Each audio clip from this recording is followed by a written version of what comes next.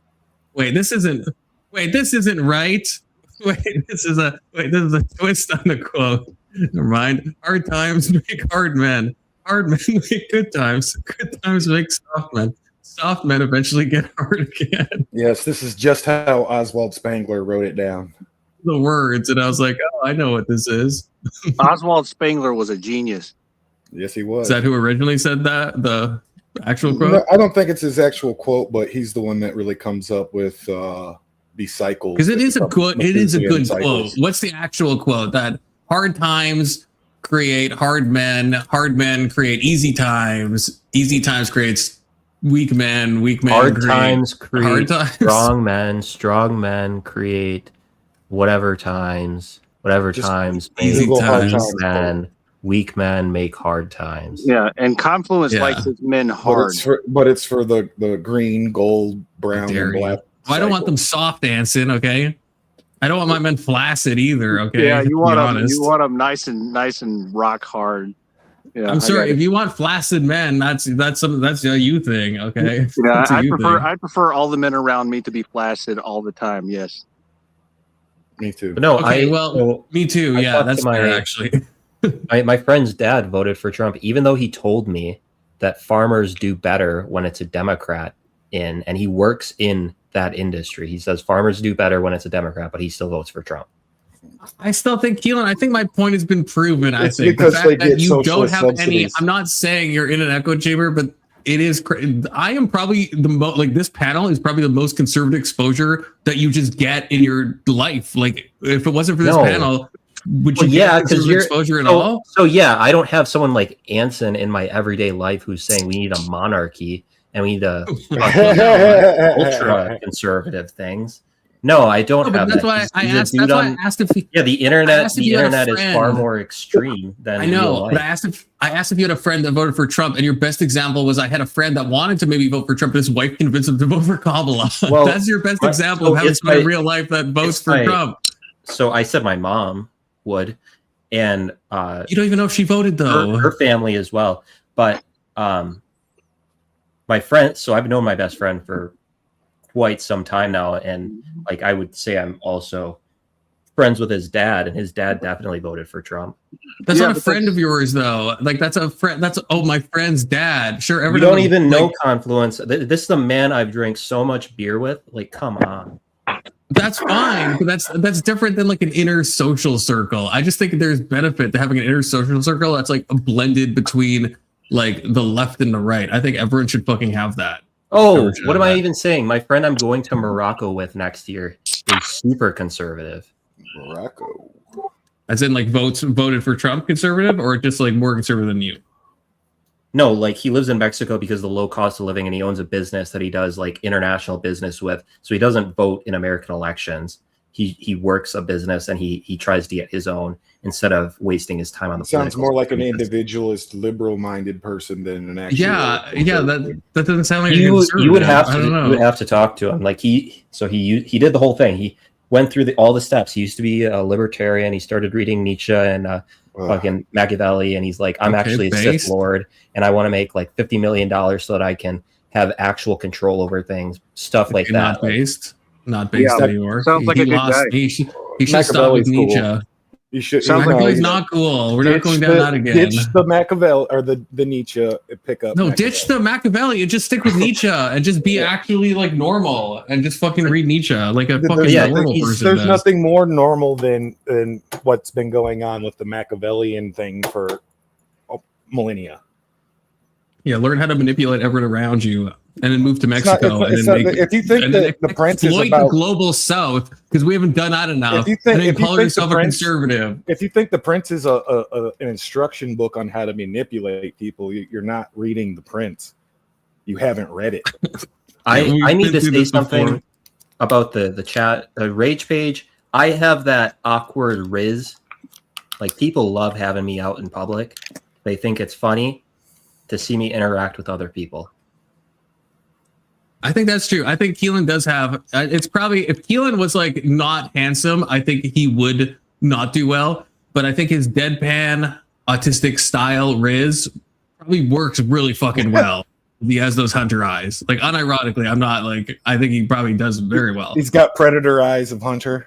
If Keelan was like Uggo Fuggo though, then I think he might be on the incel track. Is the problem? Yeah, and Keelan's probably the only person on this panel that I'd be interested in hanging out with in real life. Like you know, How dare you, Anson? Why you would not hang out with me in real life? That's fucking crazy. I don't even, Anson. We wouldn't even fucking talk. Like you don't drink. I don't know what we would do. Go fishing. I don't go fishing. I don't know what me and Anson would do either. Actually, I argue against the premise of a left-right paradigm. There are three. Absolutely. I will stream snipe the fuck out of it. I don't care if Speakeasy himself is live streaming it. I will stream snipe the fight. That's worth it. There's certain things that's just worth it. So absolutely, I will. When does it come on? I mean, it's almost certainly not going to happen, but it's going to be after DebateCon, but it's almost certainly not going to happen. But if it does happen. I remembered what I was going to say. Speaking of incel culture, Obsession is the worst fucking movie I've ever seen in my life. No. Are you being dead ass with me? It's awful. It shouldn't, like, it should be banned. Like, it shouldn't be allowed to be showed. No, you're taking the piss. Okay, you're joking. You're taking the piss. You're taking the piss. What are you talking about? It's like at a point is the word masochistic, something like that, where it's like it's just you're watching it to hurt yourself. Like, why would you continue? I was gonna shut it off because I'm like, this just isn't enjoyable. Wait, you're being actually dead ass with me, Keelan. Like you're not joking. It's not a so. The funny thing about Obsession is that it's such a good movie. It's just like a Marvel movie. It's just like a Marvel movie in that in the first act, something is shown that saves, air quotes, saves in the last act. And by saves, I guess like the last person doesn't die, but they try to twist it into like being, oh, this person is actually worse that they're still alive, blah, blah, blah. It just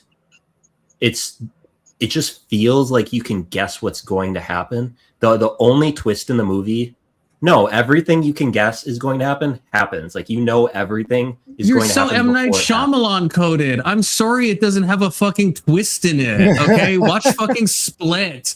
If you want a fucking twist, if you want to just be along for the ride, then watch Obsession to see good cinema, beautiful cinematography, incredible acting on such a low budget, such a well done horror movie. Yeah. Oh my god, I'm so triggered. You can be down the acting and the cinematography and say that saved the movie, but the premise of the movie isn't that interesting, and the way it plays out is like you expect everything that's coming. It doesn't do anything interesting with what it's given you.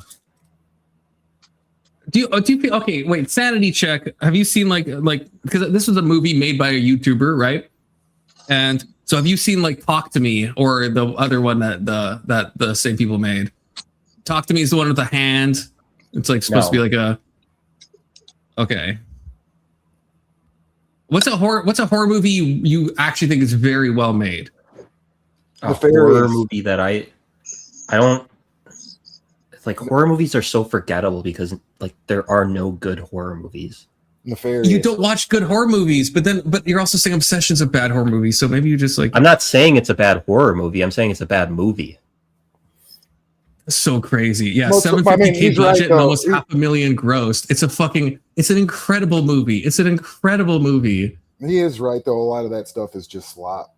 Like horror movies. Not Obsession. Trench, if you haven't seen Obsession, you can't even say that.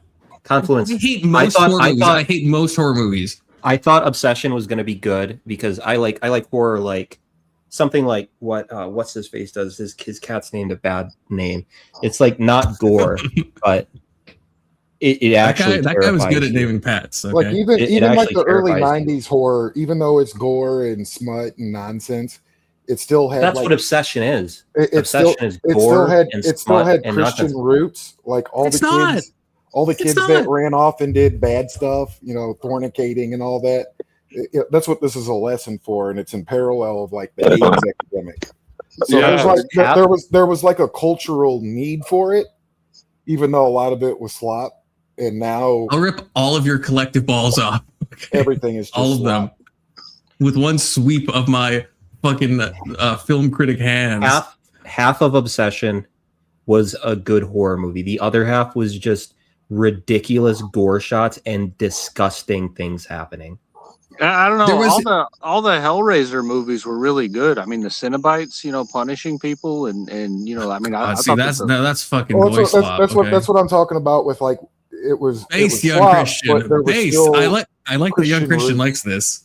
There was Good still fucking Christian movie, yeah. lessons and virtue in these movies. The devil was the bad guy, the actual devil. They're like, we got to see her stand in her piss, shit, and vomit once more. What the fuck is this? There's some scenes I think are a little. The cinder block scene, I had to look away. There's some things that I'm like, yeah, I think those were limited though. I don't think there was much of that. I don't know if you disagree, but I think it was. I think the kind of gore and lasciviousness and the over the top stuff I think was in small quantities, and I think that's the same with like other movies, like the Saw is what changed the paradigm. What was that movie with Emma Stone? Saul stepped away from like the supernatural force of evil and the devil being the cause of Jason, the Cenobites, Freddy Krueger, et cetera. And then it became psychological, the psychopath, the fucking the bad white man, the fucking bad white man, the fucking schizo guy became the good. villain. Thank you. But Finally, it just became a celebration of gratuitous violence. After yes, and I hate that, but Obsession is not that. Like I hate the Saw movies, I hate the Hostel movies, all the torture porn. I would go so far as to say, if you like those movies, you are a sick, degenerate human being. So I'm not for that. Obsession is not that. Again, there's maybe a couple scenes that are maybe a bit too far, but it is absolutely not that too far. Yeah, it makes you uncomfortable. Someone's literally getting raped multiple times in the fucking movie. Like, really? Now I want to see it. Damn it! I've never even heard of it before.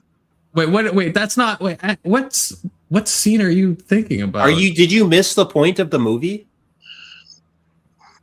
Like a large theme in this is that the person doesn't want this, and he knows this and continues to fuck her. Okay, but I feel like yes, I understand.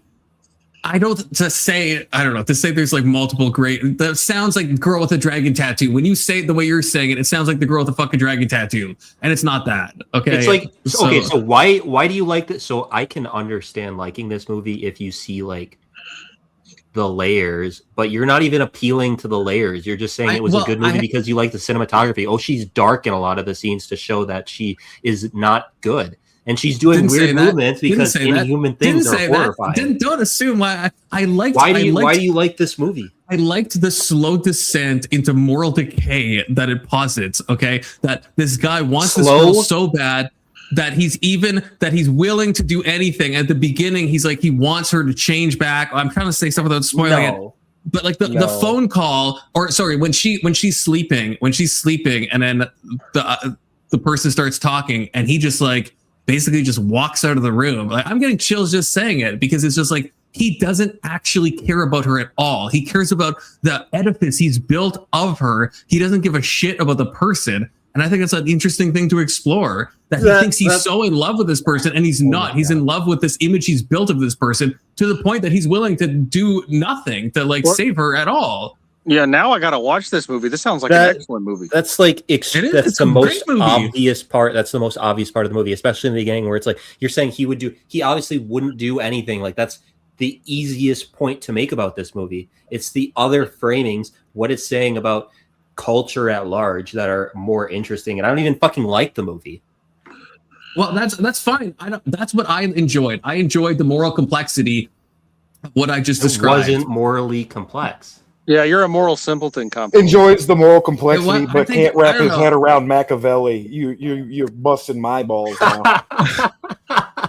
If anyone else weighs in, I want to see. Yeah, I want to hear other people's thoughts. It wasn't morally complex. It was just the one good person in the movie had the worst things in the world happen to them. Yeah, no. It's when I say morally complex, I'm not saying that that the character himself was like really faced with all this. I'm just saying it shows a unique part of I think the human mind of building false edifices of people and loving those edifices instead of loving the person themselves. I think this was a fucking anti-incel movie. That's what it was. Okay, that's fine. That's a fine reading to say. That's not a reading I would have, but that's fine. The dude is terrible. You can, like, as soon as I think that's interesting. This is an anti-incel movie. I think is like you're calling my take shallow, and then you give some shallow reductionist bitch ass take like that. He was behaving is a like the stereotypical incel.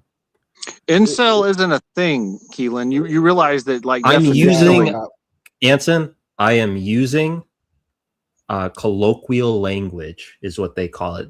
So when you say incel in public, it's this sort of person that you're meaning, even if they aren't what the literal words mean, if that makes sense. Yeah. So it's a way to cast aspersions is what it is, because it's basically saying that if you're rejected by a woman, there's something wrong with you. And our culture has accepted. It's not even that. It is. Definitionally, it's referencing someone who doesn't even get to the point of rejection, and then acts like he is being rejected. Yeah, because he's an outlier in society and he doesn't fit, right? So it's just basically like basically treating normal people like trans people ought to be treated is what it is. The movie has nothing to do with incels. I think that's such a stupid take. There's nothing to do with incels at all. You just heard what I said. I'm tired of hearing incel, and you still think that like these women dude, ain't worth fucking. You know this guy, Confluence. A woman who calls you an diss incel, track. It's a diss track on codependent relationships. It's a diss track on weirdos like this fucking guy. You're gonna go I there. didn't say. Okay. I just said codependent relationships because that's what it disses. At some point in time, a marriage becomes a codependency. I don't even like that word. Yeah, there's nothing wrong with a codependent relationship. That's not what this movie was. Again, this movie is loving the image of someone without loving the person, loving the platonic ideal you have of the person, and not loving the real thing. I'm not simplifying it where you're saying it's a critique on incel culture and codependency. Brother, I'm not the one who's simplifying the movie, okay? That is this is some insane media literacy going on. I'm saying you're like judging the story just for the story. Like you're not seeing the bigger picture. This is my fault. I like how we can never get through a video on Confluence's show. Yeah, that's annoying. Look at Hunter looking all fucking stupid. I'm really shocked you hated the movie. I think you were trying to read too much like cultural and political stuff into it that I think is unwarranted. That's why you hated the movie. That's not the reason. When I watch a movie, I take in the movie. I watch the movie for the sake of the movie, and I just experience it. I don't try to think, does this relate to incel culture? Does this relate? You've cucked yourself already, in my opinion. You're misreading the situation. Like that's not even the reason I dislike the movie. I dislike the movie because it had unnecessary gore and sexual scenes all over the place. I just hated that. There was like a couple times, but they were egregious. But sometimes movies have egregious things in them to kind of like shock you for a second, and sometimes it has utility. Confluence, when they did the piss and shit and throw up scene, I'm like, okay, this is as bad as that's going to get, and the rest of the movie is going to be like a psychological thriller. No, they're like, we need to make this movie disgusting. That's insane. Like maybe I'm just like used to watching like more crazy movies. I have watched Nymphomaniac. I mean, I'm a massive Lars von Trier fan. I fucking hated Nymphomaniac. I hate it so much. I actually did a graduate essay on it in grad school. Weirdly enough, I fucking hated that movie. Okay, to be very clear. It just sounds terrible. Never seen Lars von Trier is incredible. Antichrist, my favorite movie of all time. Said it before. Okay, and almost everything he does is incredible. I didn't watch it. Why are you telling me to watch something you didn't fucking watch? What the fuck? But yeah, Nymphomaniac is a horrible movie. It's a horrible movie. No one should watch it. It's not good at all. It's like kids. I should have pre-watched.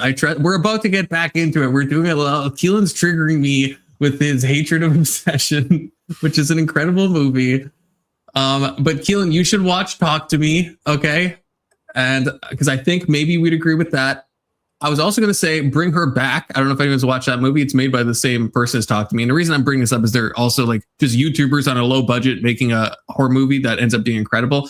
But Bring Her Back has like very like disturbing scenes in it. So if you don't like the gratuitousness of it all, then maybe don't watch that one. But it's great psychologically, but it also has gratuitous stuff in it.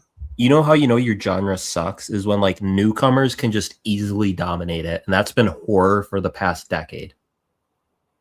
Yeah, like I'm someone, I used to hate all horror movies, and then I realized I was just watching bad horror movies, and now I try to watch good ones. But yeah, like the genre itself is like mostly slop. Like 99% of horror movies are utter slop that no human should watch. I agree with that, but every so often you get a fucking gem of a horror movie that's like, this is actually worthwhile. And I would say Talk to Me is one of that. Obsession is one of that. And I think that's why you need new blood in the genre, because otherwise people just do the same hackneyed stuff, the same gore slop, the same torture porn bullshit, the same slasher nonsense. And it's just no one, that's why people I like it, I guess like it, but that's why I thought Nefarious was so good. It's just a lawyer and an inmate having this dialogue. Is this guy really possessed by a demon? There's some supernatural stuff that may or may not happen throughout the movie, but it's pretty much takes place in the prison, in the cell. It's a great movie. Highly recommend watching Nefarious if you haven't seen it. It's very psychological. I think you've mentioned it before, but I haven't seen it. No, but I think you've mentioned it. Great movie. But I mean, because you don't really know if this guy's possessed or just a crazy person, like most of the movie, and that's what makes it so fun. My fucking Muslim friend went to watch Obsession alone in the theater. Gross. Based. Red pilled. And then after Nefarious, like for me, I like a movie that I can sit and chew on after I fucking watched it. A good movie, but gives you something to reflect upon.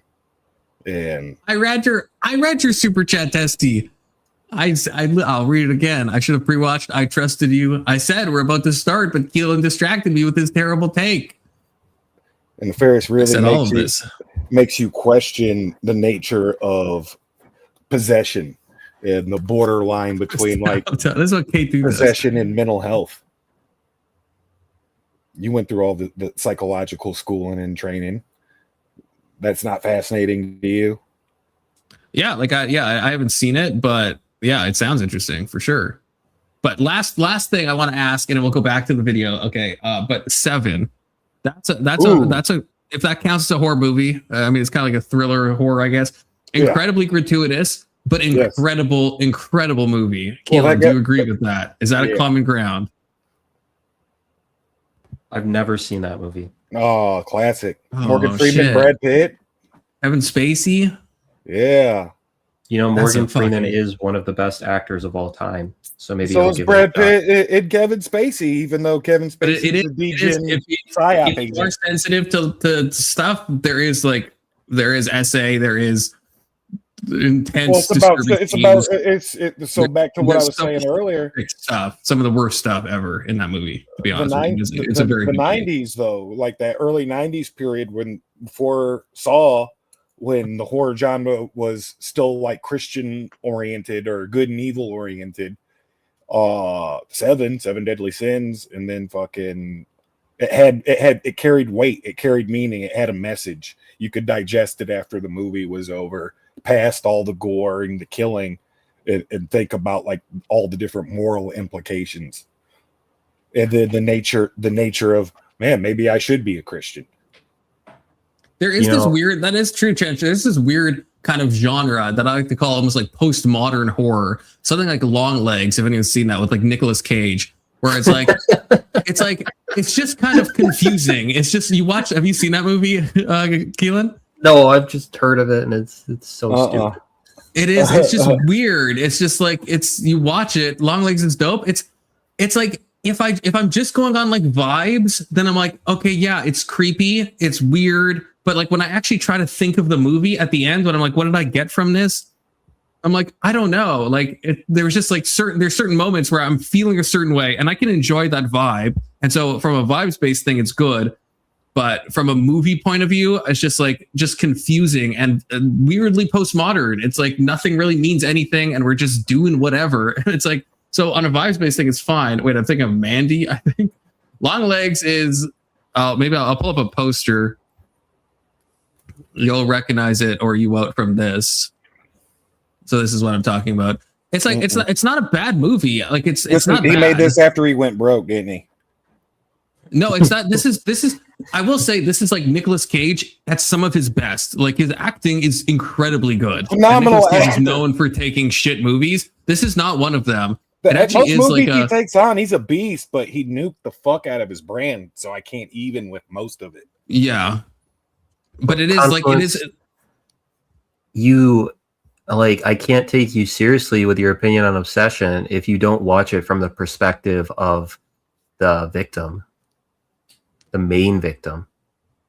Yeah, I mean, it's not like when I'm watching a movie, I'm trying to watch everyone's perspective, I guess.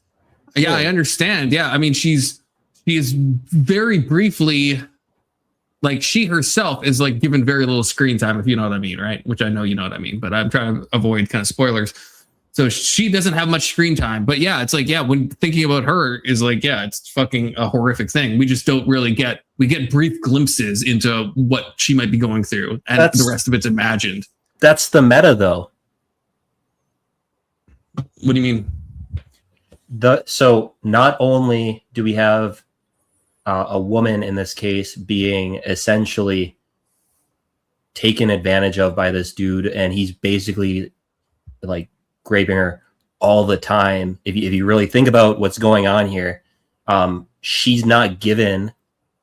We don't have any insight into who she is or anything about her. That's part of the movie. Is like we're not only saying that her opinions in this relationship aren't being taken seriously, but you as an audience member are not taking her perspective seriously because we're not showing it to you. Okay, I completely agree. How are you saying that? And then you're saying you don't like the movie. That's fucking mental to me. That's fucking mental. Because yeah, that's a great takeaway. That's a great takeaway. And then I don't get how you don't like the movie. That's because that's obviously an intentionally thing that's done. And so what you're saying is completely right. To me, that's fucking interesting as hell. There's like some cosmic horror in that. That like we literally just hear her screams and her like subconscious pleas, and that's it. And we know nothing else. And then we see her weeping at the end, and it cuts to credits. I mean, that is so intentional. It's fucking the whole movie's brilliant. I can't believe you don't like this movie. Cosmic horror. Annihilation was I've never even heard of Mandy. That was pretty. Have you read the book? What book? He said Annihilation. So I just finished reading the Southern Reach series, and the book I feel like is crazy compared to the movie. Like the movie's weird. Maybe I want to read the book. Yeah, the first book is called Annihilation by Jeff Vandermeer. And I'm still trugging through the three body problem. So, this is a much lighter read than most other books. It's like pop sci-fi. I don't know if I should watch Mandy or not. The superior fucking form of movies in popular culture. I completely agree. Okay, last movie thing before we move on. Should I watch Backrooms? That's what I want to know because I've been itching to watch it. Is it worth it? My Belgian friend went and saw it, and she said it's interesting. Okay. Like interesting, I'm only gonna watch it once. I'm good, or like interesting. I've been thinking about it for a day or two. Well, let me find what she said specifically, because she doesn't spoil things. God, he looks so much like. Well, but I don't know. It's gotten like horror movies rarely get like Rotten Tomatoes is like kind of cucked. But I actually trust Rotten Tomatoes a lot when it comes to horror movies, in my experience. Like Rotten Tomatoes, it's like it can be so off on so many things. But if a horror movie gets a high score in Rotten Tomatoes, it's almost always a good horror movie. And Backrooms is like pretty high, I think, on Rotten Tomatoes. So so I'm not cucking myself, but I'm pretty sure it is. She liked Obsession and doesn't like that I hated Obsession. Based? Yeah, 87% Backrooms on Rotten Tomatoes. She just said definitely interesting. That's her only take on it. Okay. It's good enough for me. Well, you watch it first, Confluence, and let me know how it is. It's just people say it's really scary. Okay, so I'll have to watch it with someone else. But I have a friend that I've been convincing to watch it, so we'll watch it at one point. You'll hold each other's hands. I can't watch a horror movie alone. Okay, there's nothing wrong with that. It's 2026. I can't watch a horror movie alone. Not gonna happen. Never will. Never has. Fair enough. Absolutely not. Fuck that shit. Let's get back to this other horror movie of Nik Fuentes. Oh, yeah. Speaking of horror movies, about the fate of the earth. Financial factors directly related to the content that they're being pushed. Okay. And they won't Thanks, do Brandon. about it. Right. And so it's not none of that goy slop. I think they, a lot of what you call wokeness was maybe an illegitimate, but a financial decision based on a lot of these corporate psyop, maybe. Corporate psyop. Thank you. I mean, by the way, exactly. I mean, I just want to back up real quick. So you talked about certain people going too far. That's crazy. About 2.5 months ago, I visited a whites-only community in Hardy, Arkansas. And I don't know why. I guess coming from like a more like left-wing place, I'm from Seattle. I kind of assumed there was like a united front on the right for some reason. So I'm out there, I'm chilling with these dudes. They're like sword fighting, having barbecues. Overall, it was a good time for them. I had a hard time connecting with them because I don't agree with them, but it's all good. I was having fun for a couple days.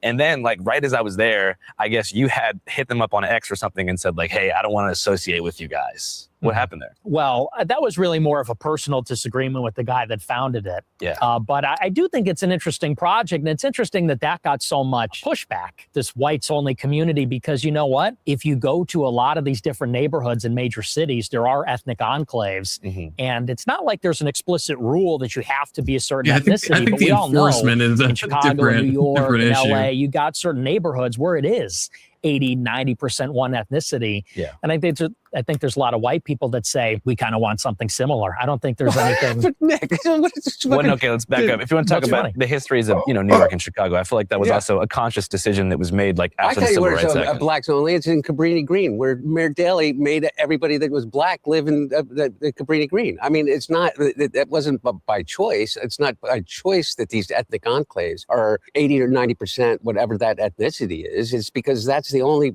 place in which they had an opportunity to live unbothered, or where they were told that they had to live because of the. You're not embracing the I hate the appeal to being South poor, Chicago without being stoned. Okay, but being poor and ending up in a community that ends up being disproportionately black is not the same as making an intentional community where you only allow white people in. I just want to say that those are very different. They're very different things. It's not even about being poor as black. It was also that like white people were moving out of black communities because they didn't want to be around black people. You don't want that bullshit around you. You're still doing it.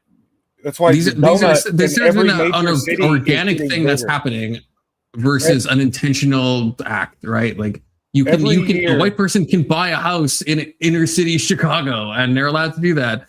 In this intentional white community, a black person cannot buy a house, right? That just on its face, entirely just not the same thing at all. Yeah, but still, in every major city, the suburbs keep expanding farther north as the meltdown happens in the core of the city, and the ghetto expands. Sure, yeah. Right, literally, right? Yeah. And so, like so it's not as if those ethnic enclaves are there by choice. And so that also ethnic enclaves do exist for like specific variations of different Europeans. Like, there is like places that are chocolate, like South Philly is full of Italians. But there's Little Italy and there's Little Korea. So I think the issue, I always like what confused me the most about the whites only community is like, there's just so many different kinds of white people in America, so like to establish a unified white culture with a place. Speaking of K2 coming in on time, very topical super chat. It is July, K2. You were right. It is July. Thank you for the $5. Happy White History Month. July just feels white to us. It's amazing. And that is why I switched over to my white boy summer drink, Claw Tails. It's not a White Claw. It's not a cocktail. It's a Claw Tail. Okay, 7%. It's delicious. I'm drinking a tropical Mai Tai, 100 calories. Okay, incredible. Use code Confluence to get 10% off your White Claws. Thank you, K2. It's so diverse and full of like different regional flavors. Just kind of felt confusing to me because that could mean a different thing depending on what part of the country or what European enclave you originated from. Like we're Irish people from the Philly area. Can you compare that to like I almost did say San that. Diego or even like Italian Americans in Staten Island?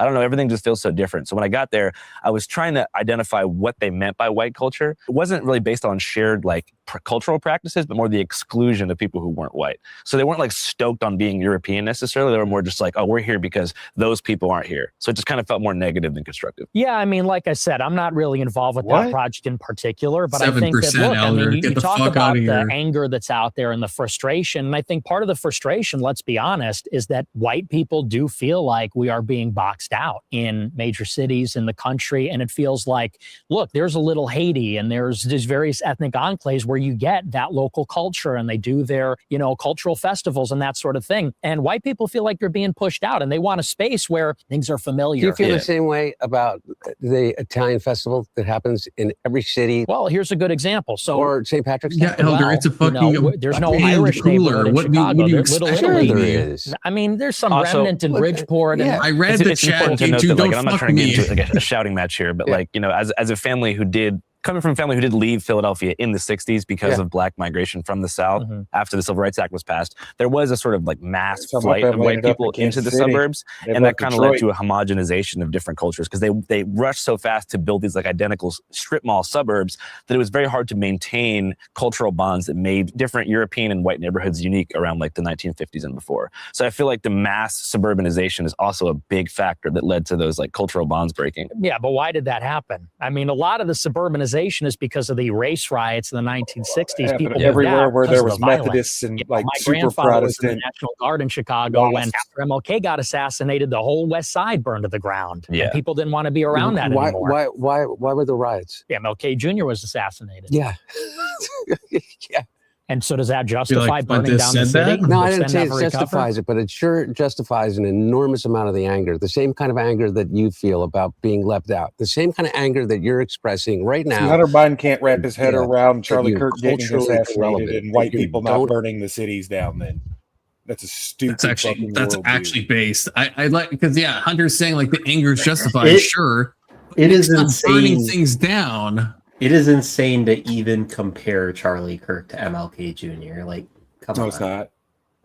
Yes, it is. That's No, it's insane. not. They're two complete similar, even though they're like arguing for different geopolitical and political outcomes, but they are the same type of activist. They're professional. They were professional activists that traveled college circuit to college circuit debating people. We're and so causing we're talking about discourse. like differences in degrees. Like MLK Jr. is to Charlie Kirk what like let's say Donald Trump is to a president who died after 30 days of being in office. I think there's a cultural fallacy here. I have black grandparents that think that Martin Luther King destroyed the traditional black nuclear family. They think Martin Luther King Jr. did that. Yes. Why? Because he was a far left socialist minded person. What did he say? What did he do that destroyed the nuclear? Martin Luther King Jr. The way integration was applied annihilated the traditional black aristocracy and patriarchy as we know it. So were your parents like Marcus Garvey coded? No, just traditional Southern Baptist. My grandma voted for Kamala. Brief super chat read. K2 says played the new backyard baseball game. Okay, now I'm gonna have to actually look up what that is because you keep mentioning it. Also, I agree with Testy that Charlie Kirk is nothing like MLK because Charlie Kirk didn't cheat on his wife a bunch of times. So I agree with you, Testy. I completely agree with you.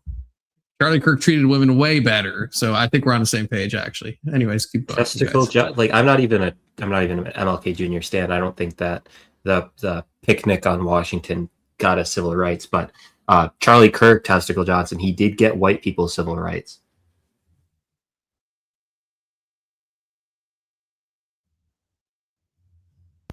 Why do you want me to play Backyard Beast? I'm looking this up. I'm like, what the fuck am I looking at? No, I'm not saying that Charlie Kirk was some civil rights activist. I'm talking about they were both geopolitical activists and actors. Charlie Kirk would have ripped your fucking balls off, Testy. He would have fucking Charlie Kirk ripped your didn't have actual balls nearly the same level of movement as MLK Jr. Do you understand? Like that they were in the same. I don't know about this. Is actually I would actually I would actually challenge that in by numbers of millions. Charlie Kirk had millions of followers. Martin Luther King had millions. You're assuming. See what you're Who had assuming. more subscribers? Black people is that's one my big question. monolith. This is like saying Taylor Swift is better than Michael Jackson because she has more listens on Spotify. You're putting personal preference on it, whereas I'm just articulating two activists that traveled. I'm not. You don't even have a personal preference on this. Martin Luther King Jr. had a larger millions effect of on history than followers Charlie Kirk as did. professional geopolitical actors that operated in the realm of discourse, debate, education, and the physical government itself. Also true, Kokomo. Trench, be honest with me. Do you believe that Charlie Kirk had more effect on history than MLK Jr.? I know that after he died, the Christian church has seen a surge in youth and that's not answering my question. Do you think Charlie Kirk? Yes, simple short answer, yes. Following okay, then we can't have a conversation and not just domestically, internationally. Charlie Kirk had a bigger international footprint than Martin Luther King. Am I in like some alternate dimension? You haven't considered the amount of subscribers that Charlie Kirk had. You're comparing time and age. Like the following of Charlie Kirk is monolithic, actually. Versus not every black person and white person in the United States of America even knew who Martin Luther King was or gave a fuck. There are black people still alive today who don't give a fuck and never gave a fuck. Everyone coming from a guy on YouTube, everyone cares about Charlie Kirk. Like this is just recency and the areas you're in. Like it's just your bias. Like you would think that Charlie Kirk has had a larger effect because of the areas you're in, specifically this realm of the internet and the recency bias. No, I'm talking about actual followers. I'm talking about impact and cultural change. In the future, my prediction is 20 years from now, the assassination of Charlie Kirk, like in a weird back way, he's going to be a martyr, an actual martyr of the 20th century. For a resurgence into Christian faith and traditionalism at large. Do you want to make a bet? I'll make a bet with you. Like we see in 100-year cycles, the First Great Awakening, the Second Great Awakening, et cetera, up until Charlie Kirk, which even without his assassination, we'd probably be seeing a awakening period. But with his acceleration as a martyr and all this other weird geopolitical stuff, and drama that has followed in the wake of his assassination Come on. Rage Page literally put in the chat MLK shit dude and Charlie Kirk with faith, God, and tradition. The fuck is happening right now? It doesn't matter. Those are opinions look, you're putting Trench on. is blacker than you are, Keelan. I don't know what you want me to do. These are opinions you're putting on historical figures. I don't give a fuck. I'm not about putting any Charlie opinions Kirk's on. moral I'm character. saying Martin I Luther don't give King a fuck Jr. had a about larger Martin Luther impact on King's history than moral Charlie character. Kirk did. I'm saying Charlie Kirk Kirk was central to civil rights for white people, Testy. And not just white people. It's beyond white people. It's international. As an opposition to the global homo collectivist technocrat superculture, aka communism. That's just facts. We're not even talking about the Black Panther Party or Malcolm X. We're talking about Martin Luther King Jr. and we're like, he was a communist. No, he's a socialist. He was socialist minded. And his legacy, even if he wasn't, his legacy has most certainly been hijacked by a good chunk of these type of people. What I see on the left is people like leaving Martin Luther King Jr. behind for people like the Black Panther Party and Malcolm X, people who are directly and Walter Rodney, people who were directly Marxist in their ideology. Malcolm X maybe less so, but he definitely had Marxist take. I don't know the ins and outs. Let's say I concede that point.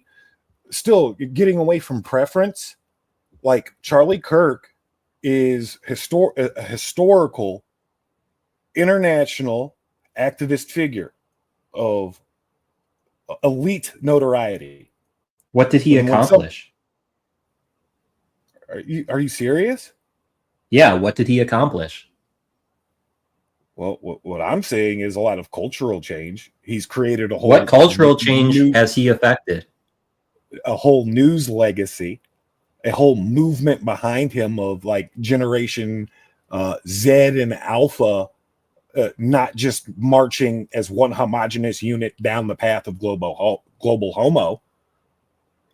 But I'm not understanding, what is the movement? Like, what direction are people moving in because of Charlie Kirk? I would say it is a traditional movement. He's a part of a traditional movement, a greater traditional movement. He's one of the actors of a traditional movement.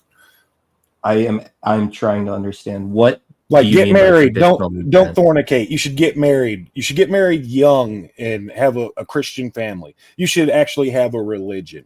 You should stand in opposition to blind communism and runaway crowning capitalism. You should reject postmodern ideology. It's kind of a religion on its own. Like, you are underrating his footprint. I'm not a Charlie Kirk guy. And let me put it this way. I'm not a Charlie Kirk guy, but I can acknowledge his impact. So I don't even think that this would be like a Charlie Kirk thing. Like, there are so many other people involved in this so-called traditionalist movement that I don't think even really has legs. Do you think Martin Luther King's impact was amplified by his assassination by being made a martyr? No, I do, especially from a especially from a black perspective. He was assassinated after civil rights because he was in competition with other black civil rights leaders, and after his assassination, he's martyred. He is the black rights activist that beats out the message of all the other black rights activists, to include the protos like Marcus Garvey. Again, like, maybe I'm biased towards the left, but I think like Malcolm X and the Black Panther Party. Well, it was here's another thing. Here's another aspect of looking at it too, just from a game theory. So let's say I'm the sinister like intelligence agency, and I'm worried about black nationalist movements. All right. And I want to kind of set up a kind of COINTELPRO operation. That way I can kind of control the destination of it. All these Martin Luther King and Marcus Garvey far right-wing conservative types are fucking terrifying because they mobilize and they actually fucking are pretty good at violence. That's a latent trait of the right wing. It's better at violence. Okay. So one of the things that MLK Jr. was on in like the black nationalist movement, what he was criticized for was that he wasn't mobilizing a grassroots movement. He was actually going against a grassroots movement for black nationalism through violence. This is why people like Malcolm X said they called it the picnic on Washington, because they co-opted a movement, a grassroots movement that was going to march to Washington, that wasn't going to be peaceful, and the federal government got scared because of that, and they essentially got other civil rights leaders Malcolm of the time X's side, because Malcolm X was not a pro-violence guy. He just the bullet ballot is a gross misinterpretation of Malcolm X's message. If you touch me, I'm going to touch you back. It's different. Trust me, we're going to burn the city down. Malcolm X railed against black riots. Like, he hated black riots. I'm a huge on how you set the fucking movement back for rioting in the street, like his words, a monkey. Yeah, I'm a huge Malcolm X fan, but when we're talking about a government that's oppressing a people, demonstration of the capability for black nationalism, even through violence if necessary, because there was violence against black people during that time from the government. And the Garvey, that's something that he could say that could affect change. They would meet with the KKK for parlay and shit like that. Like, hey, if you fuck this up, we're gonna attack you too. Like, I believe Marcus Garvey's recorded words were, there could be a lynching party from the Caribbean all the way to fucking Miami. So this is kind of besides the point. Like, he was criticized for not even being, Martin Luther King Jr. was criticized for not even being like pro defending yourself through violence, right? That's what I'm saying Malcolm X criticized him on, was that the March on Washington wasn't a march for defending Black people. It was a march for compromise.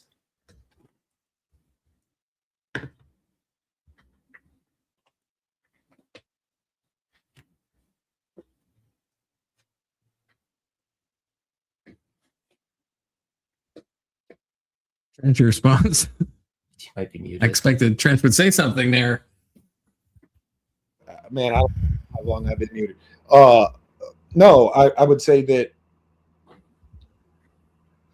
Martin Luther King, just because he had a superior Christian strategy doesn't mean that the implementation of his policy through, even if it's not personally his policy, through his sponsorships and the people that sponsored him, their objective in be done. My main point is the way that integration was implemented annihilated the traditional Black family.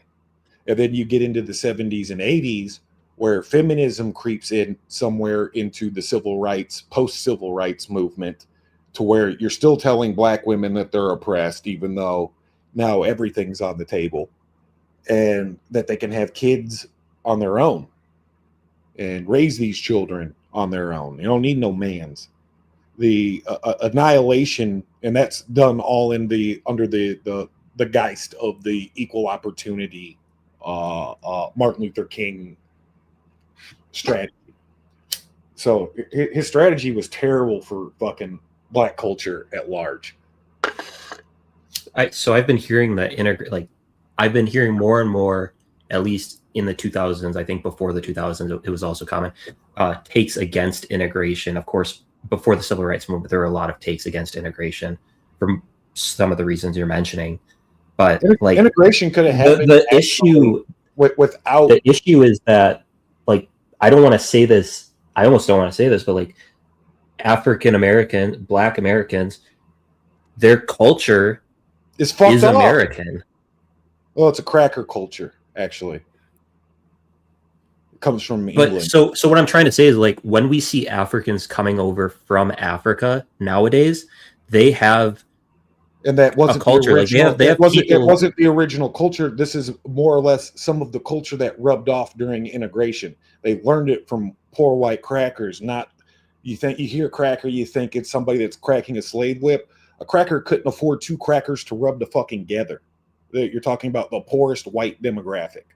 Yeah, they're creating like, so there is this degenerate culture that infects inner cities. White people, but the crackers outgrew it. White people don't speak in Ebonics anymore. This is I don't like that you guys can like use that slur, and I'm the marginalized one on panel, and I can't like say anything back. I don't appreciate that. Like, I'm the minority right here. Linguistically, white people outgrew the Ebonics, Southern dialectic, Irish, Scots-Irish dialectic. But some still do speak like that in the inner cities where these cultures are prevalent. Like, I'm not full Black, obviously. I'm half Black, and I've grown up my entire life in rural Wisconsin, and I have no ties to that sort of culture that we would say.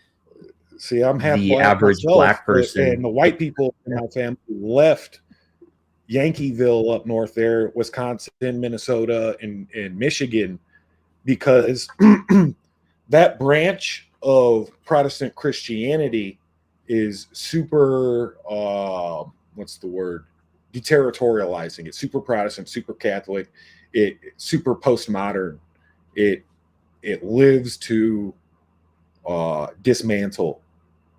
And it was one of the first. They were some of the first people in the United States, especially during the exodus of the South, to bring in Blacks in great numbers and establish ghettos for them, and it just wasn't done correctly. So, like, we can look at history and say that integration wasn't done well, which I think most people would agree on for different reasons. But what is the solution today? Because we can't get rid of integration at this point. Like, there are too many. It's too integrated. Create a culture that reestablishes the black patriarchy. I'd start there. So, who would do that? Because that's something like Malcolm X would be totally down with, right? He'd be like, let's bring. It was antithetical to it, and he made he made black women dependent on a white culture. And Malcolm X's whole like a large part about MLK. I thought you said MLK. I don't think you can have anything centered around Islam and be fair to women in the Western sense. Well, maybe if he hadn't been killed in 1965, I think a Marcus Garvey approach would have been better. I think had black people been allowed to set up their American Anglo-African cultures in Africa, it would have solved a lot of African problems. And I think that had they been able to truly create black nationalist movements, or preserve the embedded black nationalist movement. Like, for instance, in the rural South, pre-integration, if you wanted a competent tradesman or carpenter, et cetera, you went to a nugget. Like, these were the masters of the crafts. And then the black communities had self-sustaining black hospitals, black doctors, black police forces, black teachers, et cetera, et cetera. And through that black patriarchy, they were able to teach black men healthy black masculinity and black girls healthy black feminism, and at the same time reflect a healthy black nuclear Anglo-African culture. You know, this was annihilated. This is the craziest conversation I've ever had, because like I'm a huge Pan-Africanism fan, so I actually agree with you on this subject. I disagree with you on the Charlie Kirk thing, but I agree. Marcus Garvey's operation got shut down by Hoover out of fear that they were going to lose black people. The Democrats were afraid that they were going to lose black votes, because this is around the time the shift happens. But it runs parallel with Dixiecrats and Jim Crow and shit like that, so it gets a little convoluted. But I think had this been allowed to happen, and smart, well-educated, well-to-do Christian, Anglican, black Caribbean culture would have made its way into Africa, I think, and been allowed to expand, Africa wouldn't be as tits up as it is. And fucking black culture would have remained. Post-Civil War was the peak of like black representation as far as like black congressional representatives, physical black representatives were peak post American Civil War. And it wasn't like the black slave descendants, it was the mixture, like you look at all these dudes, their names are like Amos, Joshua, Israel, shit like that, real biblical names of the era. And they were all mixed race. They were the children of the aristocrats and the slaves, like the Jeffersons and shit, W.E.B. Du Bois and whatnot, the Blue Bloods, the actual black aristocracy. And that was completely fucking robbed. That's what sucks. Yeah, I think I agree on the return to Africa thing for a different reason. I don't think it's necessarily because of a religious culture. I think it's because black people, at least in America, would have had more professional capabilities that would have. I don't think you can separate the religion from the culture on so many different levels. Like my example earlier when I first jumped on is the only successful socialist operations at scale that we see survive any type of real durations of time and epochs are these weird socialist Christian operations, the Amish, the Yazidi, fucking Druzy, stuff like this. Quakers. Yeah, I'm not going to argue against that point. I'm just not I guess, sold on that point. Mormons. Like the Mormons are the only successful demographic of any people, any race, any culture, and they would be considered like secular as far as ethnic guidelines in their founding and in their migration and whatnot. But they're the only ones that have successfully like stood force of arms against the United States government and created a whole fucking state by force of arms. The government learned its lesson a long time ago, probably from the Mormons, on how to deal with certain nationalist and religious nationalist outbreaks. A religious nationalist outbreak is terrifying to the United States government, which is why the word like Christian nationalist is so terrifying, because it doesn't even imply an ethnic group.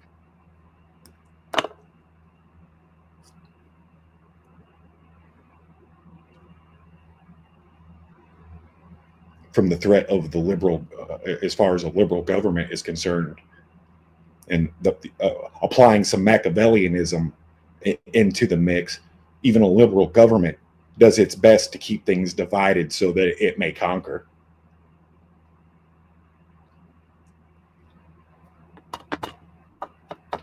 So where'd we land? Did you guys agree that is this a fair middle ground? Maybe I'm trying to build a bridge between you guys. The big point is Charlie Kirk is a historical figure. Is it fair to say they're both historical figures? They both are important to their respective communities. So in a broad historic lens, they are equally important. So we're not going to say one is more important or had more sway. Is that a fair compromise? They're like devoid equal. Devoid of morality and preference. For me, they're 100% equal. Okay, great. Keelan? No, I'm not going to agree to that. I'm trying to build a bridge. No, we can just move on. I don't think there's going to be an agreement on that. There are agreements on other things. Okay. Well, let it be known that Keelan is being incredibly difficult and doesn't want to build a bridge here. That's fine, though. That's fine. You can bury your head in the sand, but his martyrdom isn't done. The impact of his assassination still hasn't fully been felt. Like we haven't even had the trial. The trial is still going on, which that's true. That's true. So Trench, would you at least say, like, right now, if you took the snapshot of history right now and it ended right now, Martin Luther King Jr. by far more impactful than Charlie Kirk?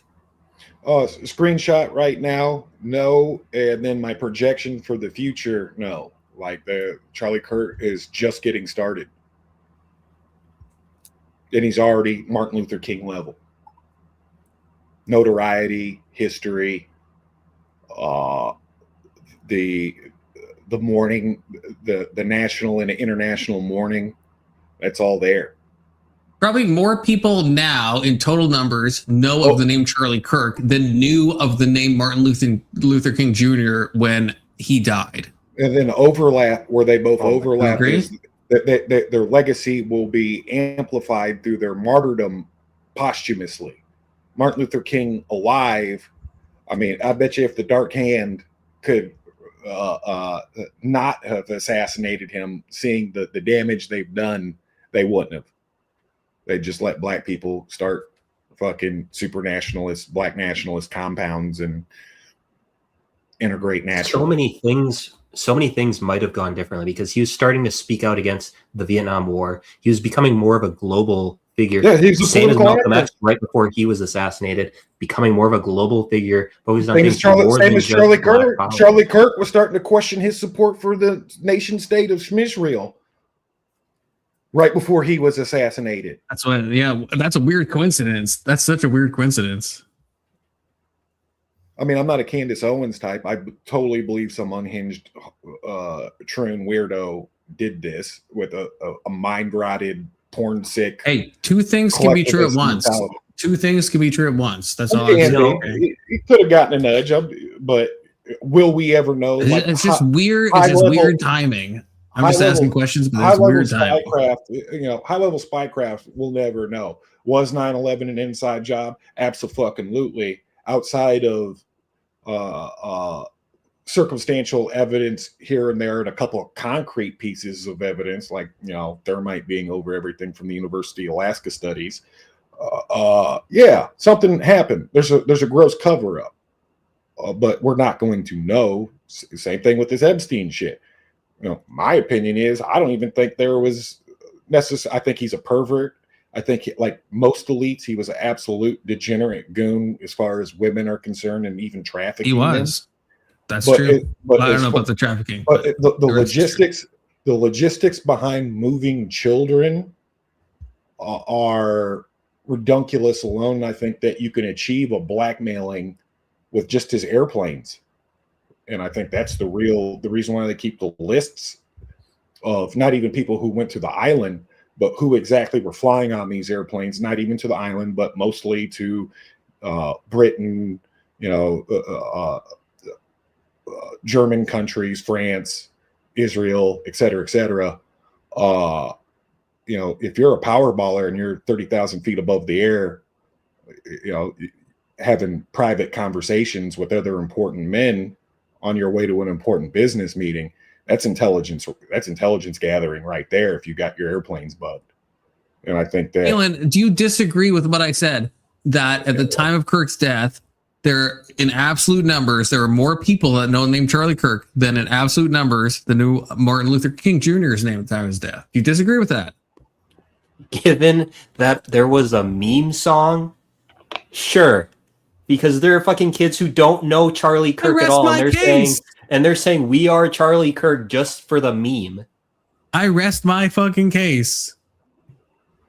That's influence. That's a different type of influence. It's influence. It doesn't matter. It's influence. You're like, this type of influence I don't like. It's influence. If you think about JD it. Vance died tomorrow, you know how many of those funny AI JD Vances would be running around the internet? Dude, I'm not a Charlie Kirk guy. Like in a lot of ways, he is a libertarian, and libertarianism is just as much a part of the downfall of the West as radical collectivism.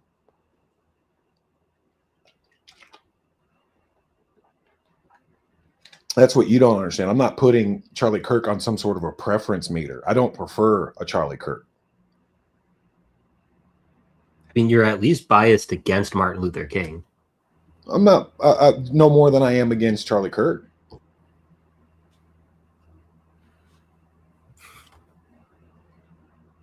In Philippines, Mima Alicia dead, the vlogger female, but who give her money to attacking Duterte?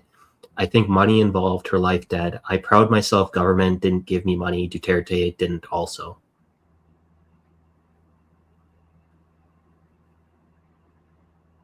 Well, that's crazy, John. A whole other can of worms. An empire where empires meet empires. Do you think the U.S. is currently an empire? The U.S. has always been an empire. We agree on weird things. But just because something's an empire, like Rome during the Republican stage, it was a republic, but it was still an empire. America was founded as a republic, but due to the nature of its founding, with three major like British groups as far as like Cavaliers, Quakers, and Anglican, Puritan, and Methodists. Check your messages. What'd you send me, K2? I also heard you guys say you agree. This is the bridge. Again, we can just Keelan, I feel like you're not He's in preference you're not being because reasonable he doesn't like Charlie Kirk's position. He doesn't think that Charlie Kirk I think it's just moral. like a bias against Charlie Kirk because I'm trying to help you guys and like come to some middle ground and just say they're equally influential throughout history. It's like saying Hitler isn't influential because I don't. The like white him. guy is trying to set us against each other when he doesn't believe the U.S. is an empire. I'm trying to build a bridge between. I'm trying to stop the black on black violence that's happening on my panel. No, it's half. Unironically, it's half on half violence. It's white on. So if you broke it down mathematically, it'd be like white on black violence still. Oh, that's true. Yeah, I guess. Yeah, there is a way to frame that. I'll have to check this out sometime. This strange why game. don't you think the U.S. is an empire? I think the U.S. is an empire. I'm fucking happy it's an empire. Oh, who said it wasn't? Someone on panel said it wasn't. Not me. Don't threaten me with a good time. Absolutely. That's why we actually do need an emperor, because Kokomo with the $10. Confluence wins based. I'm always building these fucking bridges, okay? I'm the least biased person, which is why I can say, yeah, they're probably equal. They're probably equal. All considered. You're like, we need an actual. We actually do need an emperor because we are an empire. I would say that. Things would probably run a little easier for everybody, and then there probably wouldn't, because we're an empire. There probably wouldn't be so much beef on like religion, ethnicity, race, because that's not how empires work once they know they're empires. It is the bridge. It's the ultimate bridge of people.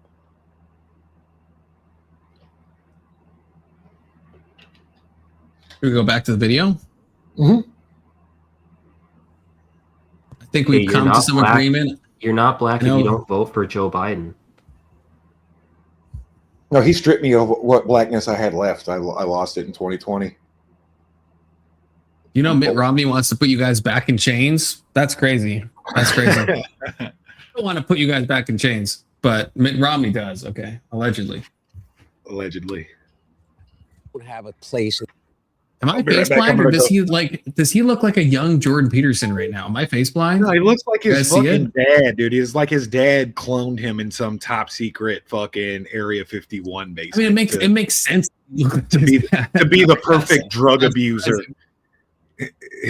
He was genetically engineered as a Biden clone to be the perfect. He hasn't done crack in like months. So that's crazy. I don't think we should bring up his past like that. That's crazy. But anyway, I'm gonna go full ball under clean, okay. In society, imagine if you were a 26-year-old black man in 1968 and saw your hero be assassinated. I saw Trump get shot in the ear, and did he? And I saw Charlie Kirk get shot, and I didn't see any cities get burned down. There we go. I think it's a very, very, very different thing. I think how's that different? Charlie Kirk got shot in the neck. Yeah. And liberals celebrated all over social media by Tyler Robinson. Yeah. Who is what? Who is some all these guy. clips I posted in my video after Charlie Kirk died. That's crazy. I posted all those videos that Andrew probably just watched my video and took the clips. This is what really happened. Mm-hmm. But he's got a transgender boyfriend. Does that make him liberal because he's transgender? Because he's gay? So. Well, because he's got a transgender boyfriend. Yeah, I think so. It makes him liberal. I think he was liberal. Yeah. Okay. Yeah, that's something we can all agree in. Yeah, I mean, like literally, like that. I understand it doesn't have to mean that, but if your boyfriend is a trans furry, that probably means something. It probably means something. It just probably does. Just like if you think about it. Well, he didn't come from a liberal family. He didn't come from a liberal enclave. He didn't come from a liberal background. He's not a minority. Not. He was a Mormon. No one is saying that. And grew up in a Mormon household, and he went to a largely Mormon college, and he ended up committing. Yeah, and Keelan, so Keelan, you understand what you would agree with Hunter that, or sorry, you agree with me that what Hunter is saying is crazy, because you even said your mom or your family, right, would be Trump. I'm on the toilet. Okay, that's fine. But okay, so Keelan was saying his mom probably, if she voted for Trump. To bring up the family thing is stupid. People get like super reactionary. That's like such a basic like psychological thing against like their family, their upbringing. The fact that Tyler Robinson was a Mormon, that means nothing. The fact that he is living with a trans furry partner means to me far more than the fact that when he was 14 he was a Mormon. Like, actually kill me, but in Minecraft. An act of and violence, then in real life, according to the FBI and the authorities in Utah. Yes, exactly. Yes, that's a good point. Yeah, Destiny's mom is an ardent Trump supporter, and then look at Destiny's kid. Destiny's kid is a fucking Nik Fuentes, Groyper, Holocaust denier, fucking loser right now. Okay, so like these things happen. This is so common. This is like a tale as old as time. So like saying like. That'd be like, dismissing Destiny's kid. If Destiny's kid did something crazy and people are like, well, no, look at his dad. He was raised as a polyamorous liberal child. So like, no, he's definitely not on the right. It's like, that's like absolutely retarded. Everyone would say that's retarded. So Hunter Biden, I mean, it's not like I expect most balanced takes from Hunter, but just fucking stupid. It's just fucking stupid. In any way compare to what we're talking about? I'm not justifying the violence that occurred after the death of Martin Luther King, but you're saying that person, this Tyler, whoever his name is was as disenfranchised as the African American community in 1968 in inner cities? Well, the question is who we want to live around. I'm not living around blacks. Sorry. I want white kids, and I don't want my white kids bringing home black people to marry. And in the 1960s, the West Side burns down. We don't want to live around that. We don't want to live around a city that's burning down. That's not when the white flight happened. It is. It was a big response to it. Absolutely. 100% not. Absolutely. You make these historical connections that don't exist. Part of it was potentially, but before that, what Merrick Bailey did is made Chicago the most segregated city in the entire United States, other than Boston. When you would come from the South to Chicago, African Americans from the South, blacks in the South coming to Chicago would say that Chicago was twice the level of segregation and racism that occurred in the South. And so, I will say there is a weird thing section that I've seen, and they could all be psyops, but there is a weird. It's like the people I've mentioned this before. I think Mel got really mad when I mentioned this, which I mean, read into this as you will.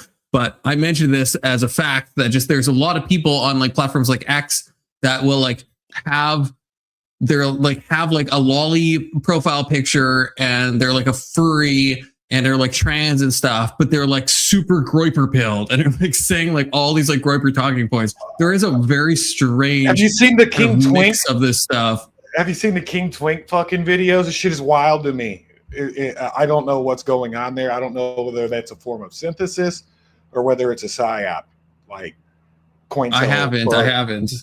CoinTel, like that. All right. Sidebar. Facebook, look up King Twink, and you'll see the type of shit I'm talking about. Like, and he makes videos where he was all rainbowed up, or he shows videos where he's all rainbowed up, and then what his bag is now, because he's still dressing like a twink, but it's all super fucking like nationalistic right wing. Instead of wearing a dress, he's wearing a kilt. So beyond the posts, at least this is the AI summary, Gemini, which is the worst AI. So I don't know, but it's saying it's a satirical social media account. So that I can get if it is. Again, I don't know this account, but that at least makes sense. If you're like a trans person, because I've seen these accounts before where you're like a trans leftist and you're like trying to like play into like a satirical role. That makes sense to me. But the thing I guess I'm talking about is there's like legitimate accounts that and there's always the lolly profile picture. There's always the furry stuff. There's always the trans stuff. But then they're just like unironically, not in like a way that's like parodical at all. There's unironically just like saying like super like racist talking points or super like white supremacist stuff. And it's like, that's a weird thing that seems to happen. It's like, it's a whole, I saw that in like, it was real big in 2019 in real life. I saw a lot of that in like 2019 in some of the weird fucking Facebook groups I was in before I got perma-banned. Right. It's almost weirdly similar, or I don't know if it's just making my mind go in this direction. There's like I saw a video on this, and I think this is true, that there's like an incel to trans pipeline that's like started on like 4chan and like places like that, where it's like, there's like a certain like posting incels. Yeah, they're fucking, they're crazy. They're saying all this nonsense. They're incels, and they're like, wait, if I can't get with a woman, then I must become a woman. And that's like the next best option. And this seems like, it's always hard to tell who's like shit posting and who's fucking nonsense, but it seems like a thing. This is like ugly people banding together in polycules. Kind of, yeah, kind of, unironically. But I don't know if they're true. It's tie. I don't know if they're true. Thank God. I think it's more psyop than them actually being actual reactionaries. Tyler, are you getting in a fight? With whom? Speakeasy Grid, pick your poison. Tyler, you're muted. I don't know if you know you're muted, but you're muted. Yeah, you totes muted. It was cool yesterday, man. I was at Grid's thing until about 7 or 8, and then I did VK until about 10:30. Everyone was pretty chill. That's good. Yeah. Did you beat anyone up? Drama is no. No, ain't no one want this fucking problem. They saw Papa in person. They're like, "Oh shit, you're taller than I thought, and your arms are really, really big. I don't want that fucking problem." I was like, "That's right, bitch. Get the fuck out of here." I'm flexing on them. JS and fucking Steelborn are fatter than I even thought they were. Yeah, Steelborn. Yeah, he was screaming at me on VK. I think he was pretty drunk at that point, but yeah, he's a big boy. They're thick and JS is not fat at all. JS got a gut on him. If JS, you watching, bro, I've you need seen to JS climb a tree on his live, okay? And he climbed that fucking tree. He did well. He was fine. I He's know, not but fat at when all. when you look as big as Steelborn sitting right next to him, it's like I'm just talking. Tyler, how much did you just do the one debate? Because my whole next week, probably, despite normal things, is going to be going over key debates. So how many debates did you do? Is it just the one yesterday? Just the one, yeah. What I watched in the morning, I'd say Bones of Doom held his own, if not beat Wicked Wally. I'd say LSP, the fat Mexican leftist, probably beat Jake Varr, but either way, we all lost because Ice didn't come and take both of them away. I think Dusty lost both of his debates because was just having fun. Because he's Dusty. Dude, yeah, Jake he came in Varr, last minute. I'm not the only one then, dude. That guy rubbed me the wrong way one time before, and I couldn't. He was being so bad faith. Like, I couldn't Jake tell Varr is whether the Milo lookalike, right? like, I couldn't tell if he was Catholic or Orthodox or Protestant. And like the way, I don't know, that guy just rubbed me the wrong way.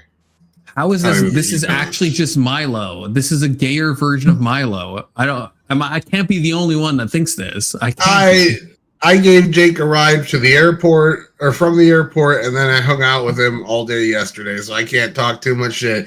He was pretty chilled, nice. He was very nice. Does he look like this normally? Does he look like this normally? No, he doesn't look like that. But he has very good camera presence. He did very well in his debates. Like we all love Milo. Okay, I'll have to check it out. Tyler, I'm probably going to hit you up later for the list of debates I need to watch. The ones that will be fun to react to. Because, again, my next week is going to be filled with that. So I'll probably hit you up. Thank you. He does look more gay than Confluence. Yeah, he does look more gay than Confluence. Thank you, Testy. The nicest thing you've said to me. Well, where persona meets like your character, or your fucking, your alter ego online. I'm sure all that's different when everybody's in arms reach of each other. The dogs on the other side of the fence stop barking once that fence goes away. Yeah, he's probably not as big as an asshole as I think he is. Very cordial, and everyone was really nice to each other. Even the leftists, like everyone get done with the debate, they called each other retards and like, "Hey man, great job." And I even said that before my debate. I'm like, "Hey, don't listen to the hype. As soon as those cameras go off, we're all hanging out, having a good time and shit." Like I was smoking weed with leftists and fucking far right wingers, and we're all laughing together and shit. Like, so yeah, don't believe the hype. Not me. I'd be in a fucking fight the entire time. I'm not clicking this link, Testy. I'm not clicking that link. As soon as I see Tyler, I'm attacking him because that's the only way to take him down is by surprise. Physically or verbally? Yes. Both. Yeah, well, you're right. Actually, that's the debate I lost last week. She fucking surprised the fuck out of me. I wasn't prepared, and I got rolled. You kind of got pegged by Katie, low key. That's fine. It's 2026, Tyler. Damn. It's okay. If she didn't have those crazy eyes, I wouldn't mind it as much. But she seems like the type of person, once she pegs you once, you can't get rid of her, and then you try to break up with her, and she kills you. Tyler, you were too good faith in that debate. You could have totally rage baited her and won. I know. I've done that in the past to her. I don't want to do that. She legitimately beat me. That is fair, yes. Based on what I've seen of Katie, what other people have told me of Katie, yeah, I think you probably could have triggered her if you really wanted to, and I respect that you didn't, and you maintained decorum and lost. I don't think it was a blowout. Again, I've said it before. I don't think it was a blowout, but I think she did win because she had a weird, argument, and I'm glad you took the argument as she brought it to you. I use coping tactics. That's why I say it was a blow, is because even though the coping tactics were good arguments, they were still like, when you start disputing definitions of like, well, what does ethnicity really mean? You know, and like, really, it's just the ancient ties. And I thought the strongest argument was when she started quoting Bibi, and I was like, this is what Bibi actually says. But yeah, that was it. Like, otherwise, I don't know the legal structure of the fucking Israeli courts and shit like that. They made it so that's actually a feature, all right, that you're not supposed to know. I trust him anyway. This means that Milo is not gay, I suppose. 5 years on the sodomy clock. But yeah, once you're gay, you're always gay, dude. Like Saint Seraphim Rose, bless him, was a gay dude. That doesn't stop him from being an amazing saint and like. Wait, Seraphim Rose, the Toll House guy, is gay? Yeah, the American Saint. Yeah, the guy who talks about the toll houses. Yeah, he was super gay before his conversion. Are you saying he's still gay? No, he stopped. You can't be a Orthodox father and a saint if you're living in sin. It's Anson, I think. Wait, is it Anson? Anson, say something. Maybe someone has stolen your likeness. I still can't figure out how to re-enable my stuff. That's also why he's one of my favorite saints. Because what do you want me to say? If you read his stuff, like you can't tell if he's taking a right-wing position, a left-wing position, a modernist, an ancient position. Like he's just giving you the dogma. This is what Christians want, okay? But I don't like that you're saying you can't stop being gay. You're saying Seraphim Rose was still gay. I think that's crazy. That's slander. I don't know. It's like in you. It's a thing you do. Or have done. Like it's a form of perversion and fornication. It's a fetish. Yeah, but you could be a fornicator and then stop being a fornicator, right? Yeah, I'm not saying he was by the time of his conversion and all that was all in him. I'm saying that was a part of his life. Once a sinner, always a sinner. You can't repent. There's no repenting here. Read nihilism. Read nihilism, because I use this as my like for a lot of the gay boys that have hang-ups about fucking Christianity. It's like, dude, like you think you're the only person that struggled with your homosexuality? They're literal. I mean, Tyler struggles with this all the time. I've never struggled with it. You're gay. You're gay. Once he finds Christ, then we'll do a rectal integrity check on Tyler, and we'll make no sure struggle that at all. Standard. I did wrestling. I did jiu-jitsu. I did boxing. I did swimming. I've changed with other men naked. Never once got an erection or even thought about it. So like, no struggle. No struggle here. You gay. That's what you just low key admitted. You gay.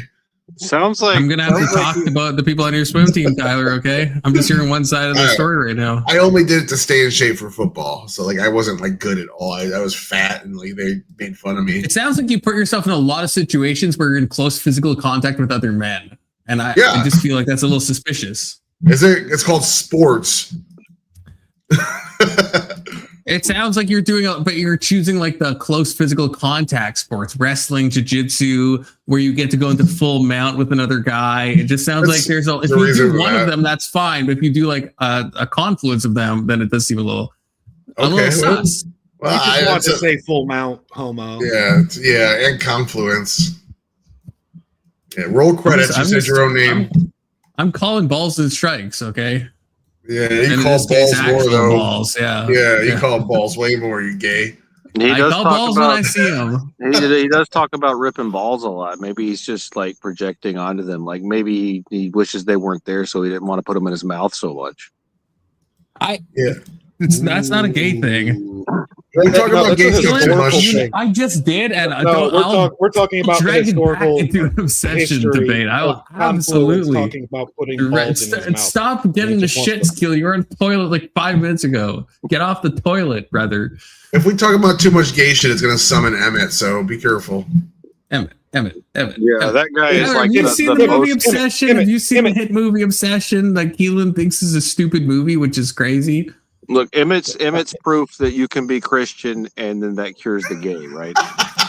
Nah, Right. He's obviously Emmett gay. ain't Emmett is not gay. Yeah, I ain't gonna stand for that. Emmett's my nigga. Y'all. I know. I'm just fucking talking shit. I'm just talking shit. He is a bitch, though. Oh, he's pretty hard when he puts on his crow makeup and does the guy thing. That's actually fucking awesome. Yeah.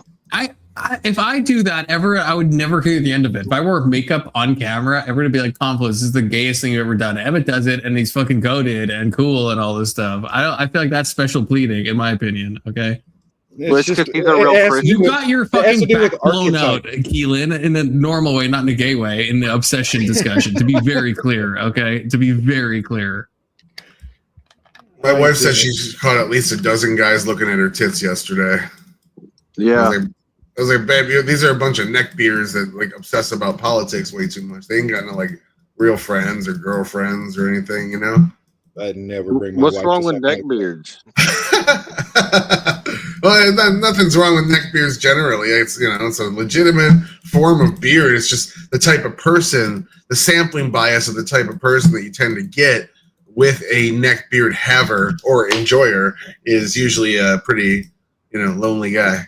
Yeah, they're pretty adjacent to fedora enjoyers. Keelan, I will Roger Ebert your fucking balls off. What's wrong with a fedora? Out at me. Fedora adjacent. Yeah, that's a very good way to put that. Fedoras and neckbeards are not allowed. What the hell? I love fedoras. There's an overlap between a fedora enjoyer and a neckbeard enjoyer. Well, you can perfectly enjoy both of those things, Anson, and not be the type of person that this, it's like saying cops are linked with like abusing their spouses, even though that one study was bullshit. There's still a good amount of data that shows it's higher than, whatever. So like, just because you're a cop doesn't mean you're going to beat your wife, but it's just a higher probability. So yeah, that's all we're saying. The correlation is cops and criminals are antisocial coded. Yeah. Yeah. And the cops were trained by Israel. Yeah.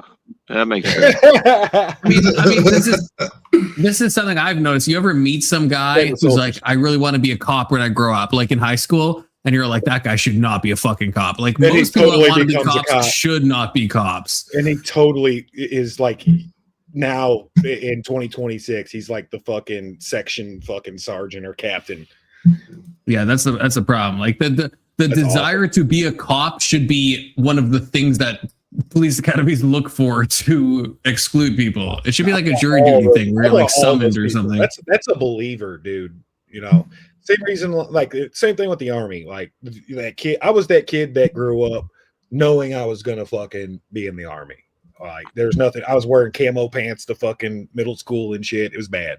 It happened. But are you like the type that would mass murder more, or to me section? No, okay? I think actually the military and law enforcement, if you're antisocial coded, is actually a really good place to go. So you turn that energy into something fucking productive for society versus being a parasite on it or a predator of it. The only person I've ever known that wanted to be a police officer was the chief of police's son, who wanted to like be like his dad. It's like, the people you're going to lock out are the legacy kids that want to be a police officer because it's a proud thing for their family. Like that seems to be like a pretty shitty pigeonholing of people that want to be police. It's in fact, I label it as slander. It's disgusting. I wanted to get away from my single mother in the hell fucking pit of poverty in Kansas City ghetto. That was the big. Yeah, that's understandable. You black people usually join the military or something to build a better life. Extremely everybody. It doesn't know an ethnic group. I would say it knows a socioeconomic group. A lot of poor people, whether they're rural or urban, end up in the fucking military to benefit their life. Anson, I believe it's either you're slinging mad rock or you got a wicked jump shot. I don't know if military was involved in that one. Yeah, I don't know. There's some OGs though too. There is that motherfucker that is there. Is like, dude, I am going to be the first person in my neighborhood to Full Metal Jacket and get a confirmed kill. It's like, yeah, that guy usually goes on to be an awesome fucking soldier too. I don't care what the players are in the game. I just care that the members in the gang are down for the gang. gang. Wait, Trench, what do you do now? I don't know if you're open about this, but what do you do now? I used to do a lot of like freelance shade tree mechanic stuff, landscaping, fuck it, like manual labor, Tinker Tailor Soldier Spy shit. But I'm actually full on 100% retired. Nice. Like really? Yeah, because you're pretty young. Like Avarice, like I got my shit fucking pushed in Iraq, and now all you motherfuckers need to contribute your tithe to. Yeah, my brother does that shit. He's got the warmonger welfare too. Fuck yeah, dude. Well, that's. I mean, you can hate. You're being for real, French. Like you got like 100% like disability discharge thing that Evers has. Yeah, shit! I didn't know that. Red side bombs. Fuck. Yeah, I didn't know that at all. Yeah, he's a welfare queen. Yep. So I believe in accelerating the system, but that's also a stupid take because there's somewhere along the postmodernism, providing food benefits, the spoils of war, et cetera, to soldiers somehow became some exemplar exhibit of socialism, and it's nothing. Soldiers have always fucking gotten our fucking bread buttered. You go get your ass blown off, and you too can get a piece of the fucking spoils of war. Yeah, I know. I don't think I want that. You know, trench societies have always rewarded soldiers because, like, after they go to war, if you don't, treat them well, then they'll revolt, and they have the means to. So it's more of like a, you're a threat if you're not paid off. It's a stabilizing force, but it's also a stabilizing force if the Chinese fucking start throwing paratroopers with the Russians and all the Koreans, or whoever, the fucking muzzies, and they just end up on the main continent of America tomorrow. Most of y'all ain't gonna do shit, but me and my gang of antisocial fucking peoples, we're gonna be in these streets defending y'all. Fucking. You're gonna be like that guy that put the explosives in the cyber truck, and that's why, like Anson said, that's why we're paying you to not. No, that was a psyop. That was a full-on psyop right before the election. The timing of all that, the explosive, the fireworks in the trailer the day after Joe Biden got elected, right? That same. That wasn't. I don't think that was before an election. I thought that was most free and fair election of our lifetime, and. Like you could watch live on television them throwing the fucking inspectors out and putting cardboard above the windows, and that wasn't sketchy at all. I think I did watch that live. I'm pretty sure they were saying because they had. I did because I was about ready to go to bed. I was going to bed. I went to bed and I'm like, man, Trump is fucking pulling away. All right, the Republic is saved. I'm going to bed. I laid down. I was a little restless, still a little jacked up. I was like, let's see how much farther he pulled away. And then shit, it was like 3-4 o'clock in the morning. I can't remember. And then all of a sudden, no, Trump is behind. A miracle has happened at the 0 hour in fucking Pennsylvania and Georgia and Michigan and all these last minute ballots. And weirdly, in all these weird places that I was just watching live starting to do weird shit, all of a sudden Trump's falling behind. Weird.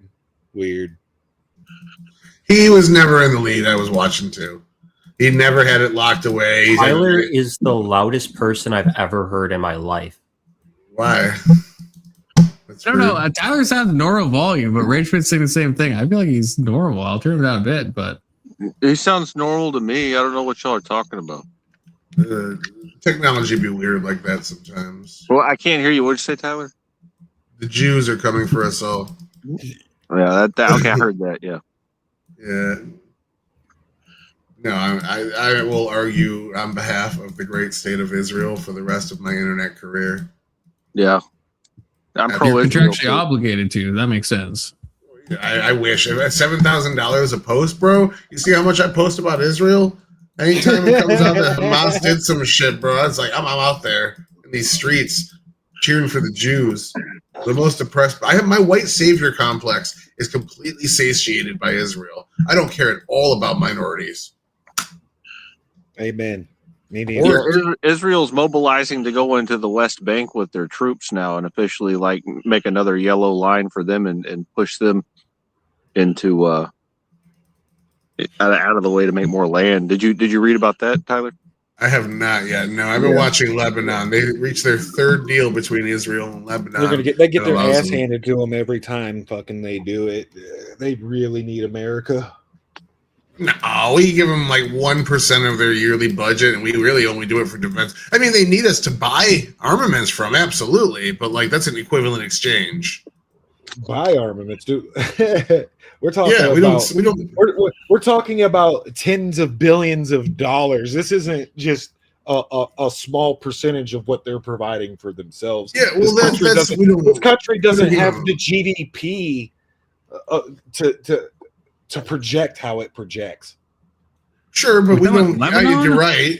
No, Israel. He's right. Like for its GDP, it's like the amount of power that it puts out. It's fighting a nation that's got 6 times the GDP and 11 times the people, and giving them the fucking hands. So it's absolutely right. They punch above their weight pretty accurately, but we don't sell them anything off, or we don't give them anything. Sell is the wrong word. Give is the more correct word. We give them defensive weaponry, we sell them offensive weaponry. That's a big thing Congress is very explicit about. We do both, but when you get into the muddied waters of where like the NGO money comes in, to where the political lobby money comes in, to the money that even our own, like when we do these weapons packages, where we're giving you this money for your defense and offensive operations on the condition that you buy from Lockheed Martin or Raytheon.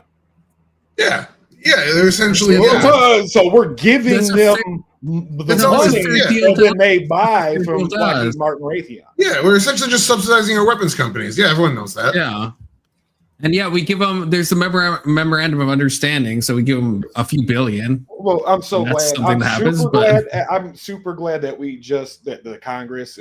We got to wait for it to get ratified by Trump and MAGA, but I'm super glad that as a veteran, especially, that we're going to be sharing key resources, intelligence, munitions, equipment, and supplies, as well as opening up the front door for Israelis to use like the American VA system. They're God's chosen people. If you're not going to trust them, who are you going to trust? I'm super glad we're doing that. As a Christian that is, totally understanding of a religion that isn't stood up in complete animosity and opposition of my own religion, where my own deity is allegedly burning in their hell in a pit of shit. Shul's not hell. Well, I mean, but the shit in the fire. Well, I mean, to be fair, to be fair, you know what? I'm wrong. I'm being a heretic. It's fiery, but mostly peaceful. So, Yeah, well, Tridge, to be fair though, like Jesus was like a Jewish heretic, right? I mean, like from their perspective, he was a big troublemaker. I mean, think of all the destruction he caused by spreading his cult ideas around. He basically like destroyed the entirety of Rome and in our value system. When people bring up Judeo-Christian values, whereas traditionally, like our value system is against like usury, and their value system is built up on like a professional middleman class of international desert caravan traders, where usury is important. That's actually interesting you use that example, because I would say that usury is one of the things that Christians in the United capitalists have forced out of Christianity. Usury actually enables people to have loans that they wouldn't otherwise have by charging them a high interest rate because they're in a high risk pool. I mean, in the same mentality, definitely steelmatic payday loans right now. Definitely doesn't attribute to things like the housing collapse of 2008, which also brought down the government itself. Those were compelled predatory loans. Yeah, that's different than this is more high risk loan, because your likelihood isn't high to pay this back. We're going to charge you a 28% interest rate so that we can still profit with that high risk. So that's the kinds of loans I'm talking about, and I think those are good. That's how I got my first car. Yeah, I am more for the pay. To be honest, I am more for like the payday loan structure than the actual what's going on with the You don't like people subfractional lending system, I should say. You don't like people freely exchanging like money. You think you should like the government? I think you can should loan money, but I don't think you should be able to like create money out of thin air by just hitting zero on in. Well, that's different than the keyboard and then loaning that money out because you have X amount of money in your bank corporation. Yeah, fractional reserve banking is degenerate, but that's different than payday loans or look who invented it. Fractional reserve banking. Baby. We were reading about fiat currency last night on Speakeasies, actually. That's funny. Anson, how are you pro payday loan? I mean, I guess it makes sense. Actually, no, it actually makes sense that you are pro it, but that's retarded. The high interest rate is also supposed to condition you to not fuck with them again after you finish your transaction. Yeah, I mean, it's anybody's ideal. Exploitative, like it just is. It's only exploitative if you're dumb, right? I mean, dumb people will do dumb things. You can't stop. If you're dumb or desperate, if you're dumb or desperate, the traditional Christian ideology is just all usury in general. We probably shouldn't fuck with, and there's probably a way to loan people shit or guarantee properties without absorbent forms of usury. So yeah, government authority is how you do it. Otherwise. Yeah, that's nonsense, Trench. I mean, you're basically saying, hey, you have to risk your money and you don't have any ability to protect yourself while you're risking that money, investing it in, because a loan is an investment. And so if you're basically forcing people to take a loss on their investments, you're basically saying, hey, the person who's like taking the time to save up capital and actually have it, they have less value than the person who has absolutely no future time preference whatsoever. Based Anson here. On top of that, again, I'd have to digest that more, but I think there's a way to bridge a gap, like especially for housing. Let's say you had a bad divorce, you had to use the credit cards, you lost your job because you flipped the fuck out and your wife called the cops on you, you got put in jail, blah blah blah. And so like people need a second chance, and those second chances just aren't going to exist if we don't allow a system that makes people profit from giving those second chances. Well, do you think that result in people turning their lives around, Tyler, and having that second chance? I think feminism is to blame. That's not my answer. That's not my question. That's not a good example. I have no idea. I would argue against that, using that as your exemplar example of the system, because the current system, it kind of incentivizes women to leave their spouses, especially their baby daddies. You have a body of finance over here. You can marry the state. I can't use divorce as the model. I don't think people should just be allowed to be divorced like the secular world. I don't think the secular world can grant marriage. Yeah, I agree with that. Tyler isn't really married. I do believe that we can do whatever the hell we want, because as a democratic citizenry, we can tell our government to put these institutions into place, and because as it is right now, the institution in place is literally an extortion racket if you fucking knock a child up, versus the traditional model where people would look into the situation. All right, you really want to leave your husband, but you're leaving the house, you're leaving the children, you're leaving all of this, and then you can go off and tot around and go live your best life and go to Burning Man and Coachella. There is it's a little skewed of a system. Nothing's perfect. We got to let that pendulum swing back and forth a few more times. Especially statistically speaking, the tax farm, by and large, that pays for things like child support is by and large males. It's the male demographic. Yeah, I pay child support. I've been paying child support for a long time. I'm gonna pay a lot. I'm not talking longer. Every citizen is paying child support. It's not a system where daddy fucking gets his check fucking garnished. It's a system where a loan is given out to a woman, and the daddy is expected to pay back this loan from the state. If not, he goes to debtor's prison. Oh, Kirk, sorry, I didn't see you back there. That's the current child support system. Welcome, Kirk. And it's annihilated the black community. Yeah. You have great thoughts about race issues. Would you like to add anything to this? Well, I'm not going to say anything in front of this group. You don't say anything in front of Trench. Yeah. Yeah. You gotta like say it in your car when you're by yourself, Kirk. That's what I do. Yeah. I really hit those Kanye N-words hard when I'm alone in my car. I put on Kendrick Lamar. I say I've been out sing all I'm black, words, I baby. gotta pass. I say nigga because it makes my teeth white. I did have a question, Confluence. No, you have to That ask. was awesome. You only get to ask Trench questions about race. That's good. No, it's a different question. The president. I'm the president of all. Is it black race related, people Kirk? everywhere. No. Bring Can you all make your it? race Can you questions to me. express your question in a form that is race related? Yes. So, okay. So there's.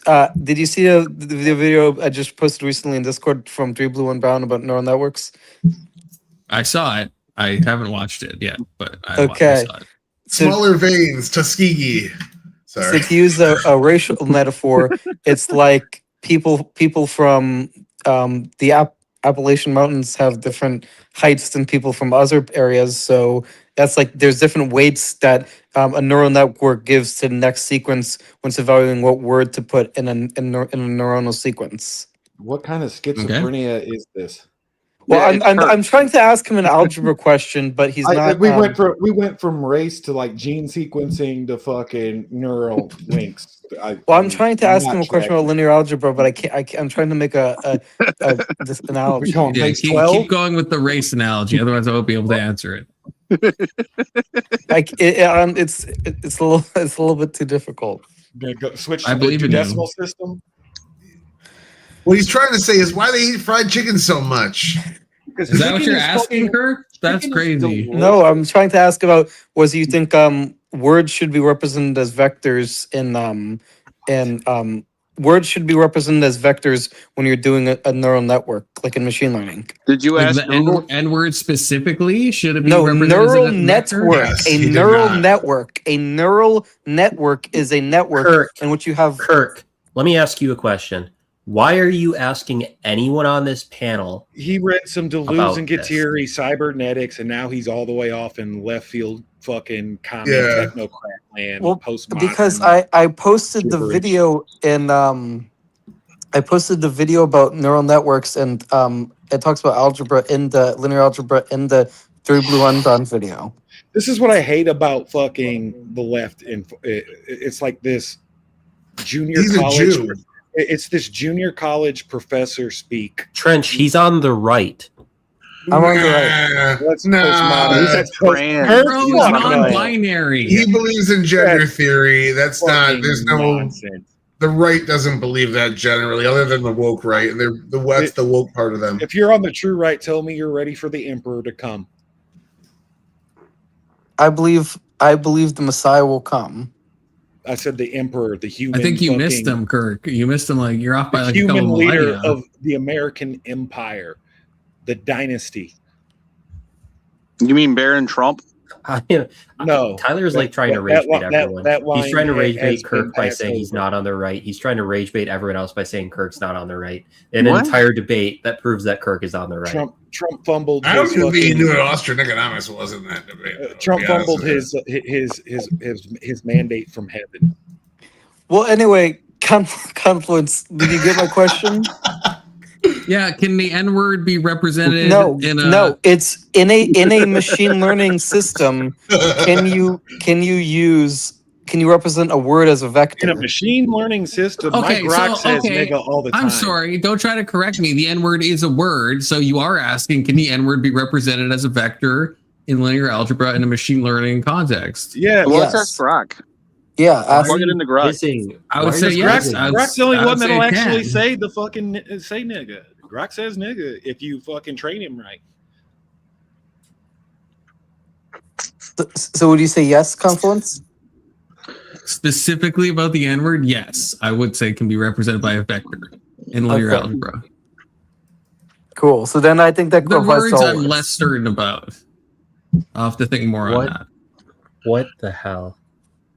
I'm just trying to answer Kirk's question to the best of my ability. I'm just trying to do my best. I thought I just did, dude. Like Grok says, "Fucking nigga." If there's some kind of vocabulary Confluence. vector, I wouldn't ask these off-topic. He's asking Kirk. You're asking him if you can do something in machine learning, and he's a fucking guy with a psychology degree on a YouTube panel. What the fuck are you but I doing? think psychology. Yeah, but he took psychology's statistics and underrated. linear algebra. Psychology is going to be underrated in the. That's true. Kirk is right. I have taken one class in linear algebra and one class in statistics. Kirk is right. If you're building a mind model, like AI psychology is going to be a whole field by nature. And I think you're harder to listen to than David Pac-Man. I'm just gonna say that. Kirk, can you help me? Because I'm really dumb. What is a vector? So you've seen Blade Runner where he's like given the baseline. That's what it is. Oh, okay. Yeah, that makes sense. Yeah, you could definitely turn the N-word into that. Yeah, I was right. Let's do it. I was absolutely right. You can do all Does that sorts answer of your things with question, the Kirk? N-word. N-word's pretty versatile.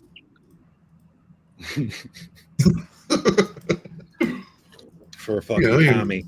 You can say hey to your friends with the N-word. You can insult somebody with it. You know, you can make a statement, really have some oomph. It's like fuck. It can be a term of endearment, my nigga. Yeah. Confluence. I wouldn't ask these math questions if you did a specific stream like once a week about AI or like machine learning or math and finance. Well, what a small, reasonable ask. Conflict. If we only did a dedicated stream every week about AI, then I wouldn't have to ask these. Why don't you go find the person that's actually doing that already, like Kirk? Kirk, you've been around long enough to know kind of the topics that Confluence is going to choose. Like, has he ever shown an interest in the behind the scenes stuff with AI? Does he even seem like he cares I asked about him computer I asked science? him if he was interested in machine learning. He said yes. He pays extra money for StreamYards because he doesn't want to set up extra stuff. Like, But come on. machine learning isn't the end game. Yours is convenient. That's a stupid comparison though, because like, yes, there's this whole thing where technology is both underrated and overrated in its first application. Like the Palm Pilot didn't go anywhere. PSP fucking was way too far ahead of its time. Like we haven't begun to feel the full effects of AI, but it's not going to be the end all be all. There's not going to be the Neuralink that runs everything. And the more I look at this fucking picture of Hunter and Nick and fucking Homeboy, their fucking producer or whatever, the weirder and more creepy this picture gets. Like they're in a fucking hotel. Hunter's kind of mogging right now, though. I think. I don't know. Yeah, like look at him. There's a bed. Like the bed in the background is fucking me up. Why this there was a scene from touch Obsession. This was a scene from Obsession. Yeah, they used the Obsession set. The scene, the chairs, the fucking shitty fucking modernist chairs from the fucking 60s. It's all fucking cringe and weird. And then, like, why am I supposed to give a fuck about any of these three goons' terrible worldview opinions? It's just all bad. It's just getting worse and worse. I don't know if Hunter's got a bad worldview. He's just got a bad habit or two or three. I think his worldview is tainted, and he is absolutely an agent of the nonsense. Like, he wasn't put as a vice president of Burisma because of his business experience. Yeah, I'm well aware of what he's done. I'm saying he's got bad habits. I don't think he was the vice president of Burisma. No, he was. He was on the board. He was a fucking consultant. Yeah, he was like VP status on the board. Like a company has multiple. Vice president VPs. means something. He's not a vice. He wasn't the vice president. Well, he was a consultant on the board. What he was generally doing was there was emails that came out in the House and investigations into this. His role was to lobby U.S. congressional officials to back Burisma and getting them off of a corruption list. And when they were taken off that list, we have the email of him taking like a victory we all know lap about as the well. pay to play, and then as soon as Trump inquired into the pay to play, he got impeached. It was super gay. Well, that's just those particular pay to play there, but I don't think we found any proof that he actually did anything illegal, even if it was untoward. And that's how the Jared Kushner is allowed to do business with the Saudis right now. So like it's the same idea. No, that's bullshit. There's a video of Joe Biden. I would hold to that standard. I would concede ground that I don't think Jared Kushner should be anywhere in negotiations or certain international things, at least for appearance alone, especially because of the impeachment and the accusations laid on Hunter. Well, Joe Biden gassed himself up in that video, but the timeline of the firing of Victor Shokin was significantly different than what Biden bragged about then. So, like, he said that, sure, but I think the most damning evidence against Biden is he called the CIA because they had intercepted a conversation between Russian or Ukrainian officials talking about Hunter having corrupt ties with Burisma and the Ukrainian government. And he had that buried until Kash Patel released it 2025. 9 years it was disappeared. Confluent, instead of dedicating a stream every week to whatever the fuck Kirk wanted, you could dedicate a stream every week to like something that someone on your panel picks. You could just like randomly select someone and then just like have like weekly, like, grab bag week. Yeah, the problem is it's going to eventually randomly go to Kirk, and now we're going to be in for fucking torture for like 5 hours. Yeah, but like, don't you think it'll be fun for everyone on the Here's panel your to gay make communist fun? utopia. Yeah, it could be testosterone night one night when I take over, and we could like have like fucking titties and shit on the back screen and like, talk about man shit and punch shit like our walls. Yeah, if there was a pre-selected group of people, I would trust Tyler, but I've even seen Big Soda's recommendations. We've watched them before. Some of them are just, way too in the fucking weeds. Big Soda's the one who gaslit me into watching the Jay Dyer fight with someone over the nuances of like early canonization between Orthodox and Catholics and all these church councils. There's fucking hell. Those are actually pretty important. And once you wrap your head around them, they're important. They're just not good. They're not good stream videos. Nobody likes it. Can be good, but it's not a good stream video. Like in defense of Jay, nobody likes a lot of that stuff because there is a degree of academia that's taking place. Either you got to watch some boring shit, or you got to read some relatively boring shit so you can wrap your head around the history. Well, that's what I'm saying. It's like once you understand the history, then like the world is. I'm not saying it's not. I'm not saying it's a bad. It's like Kirk's video that he posted, the 3 blue 1 brown or whatever the fuck. It's like the neural network one. I'm sure that's a good video. It's a horrible video to go through on a stream. It's probably a good video to watch in my alone if you want time. Real content, we'll just go to Pound Town and we'll understand the 3 major telos that run everything. I mean, we started to Pound Town. We have one brown video on stream. I think it'd be more appropriate to pronounce his name Koik. Just Because shit.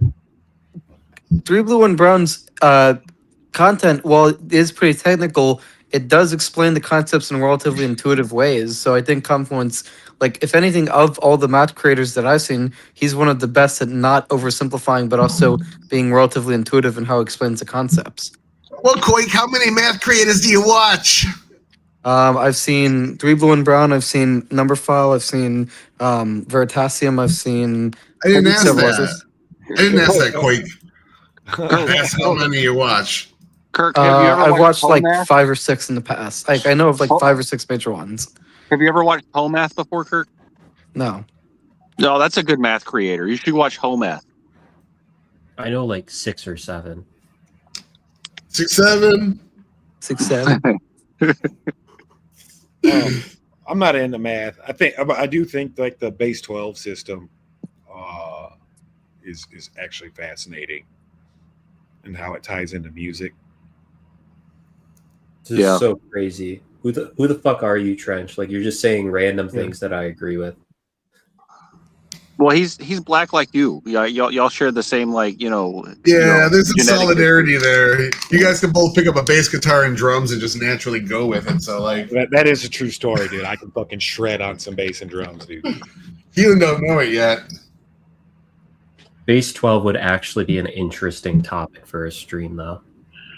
Oh, it's correlation to music and octaves and like color theory, music theory, just systems of 12 in general outside of like esoteric religion, like the 12 cycles of the months of the year, blah, blah, blah. Fascinating. But don't get lost in the numbers. Don't become a numerology fucking witch or fucking weirdo. No, I think we should switch the numbers are there as a thumbprint of God, not for you to worship as a fucking idol. I mean, I see numbers as a thumbprint of God.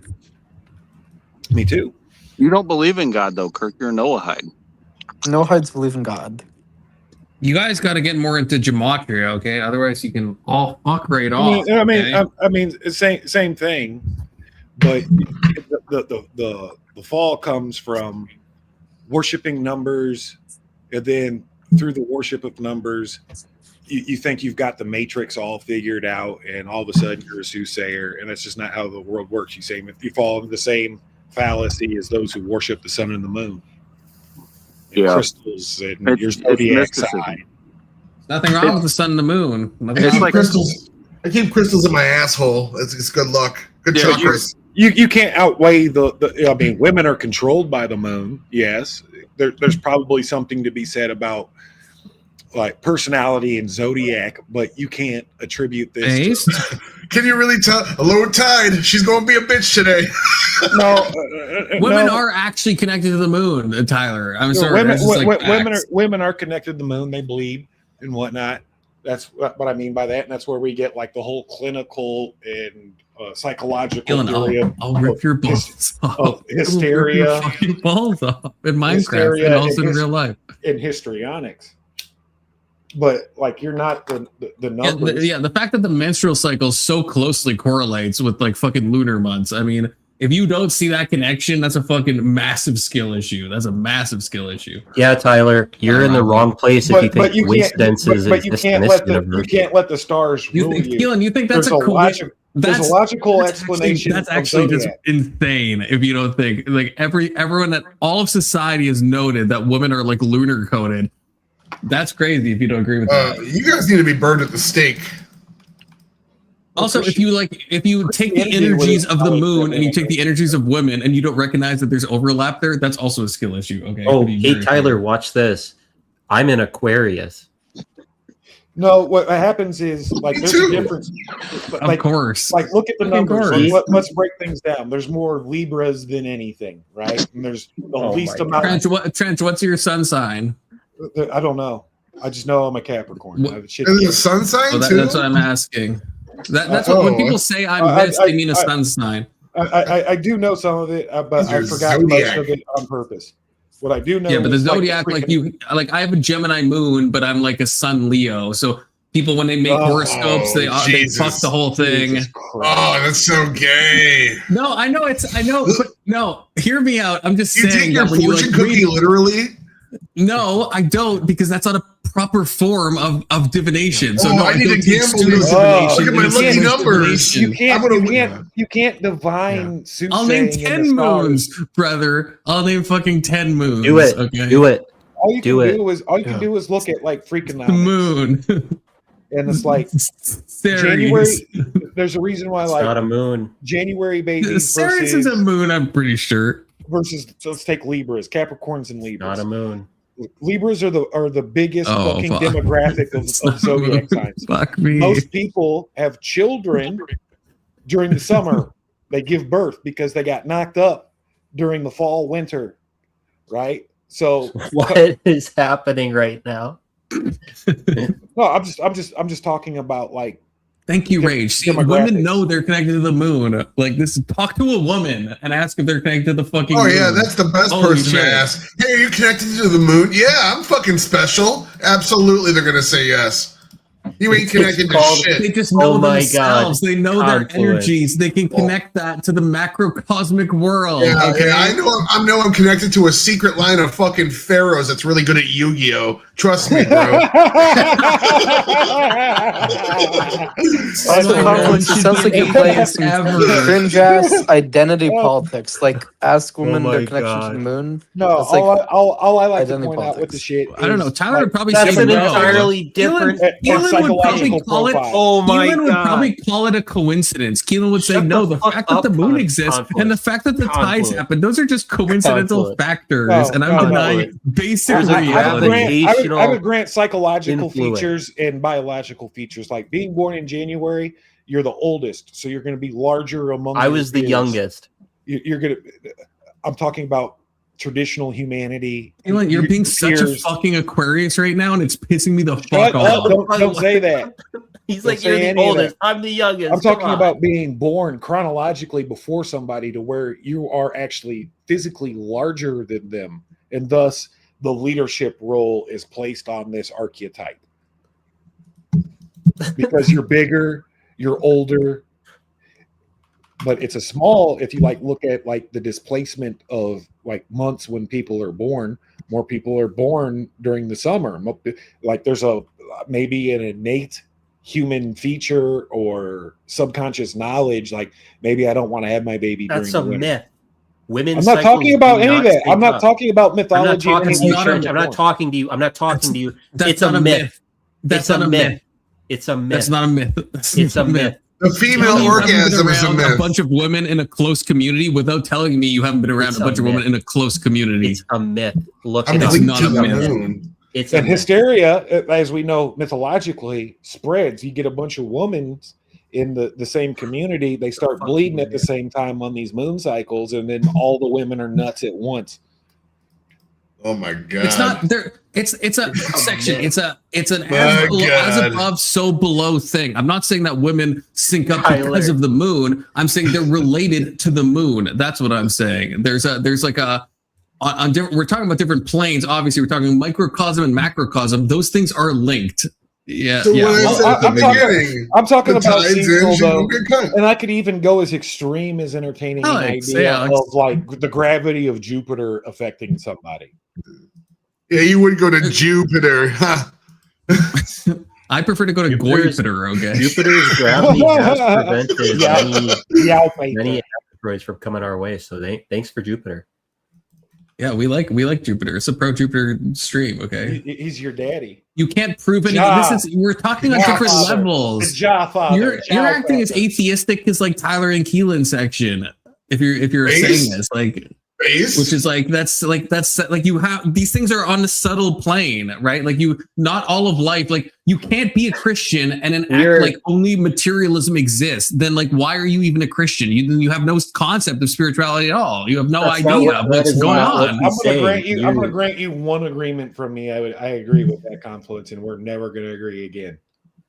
See, if me and Trench fucking agree on something, that fucking means something. This is That an means something. insane panel because you have the weirdest people agreeing on the strangest things.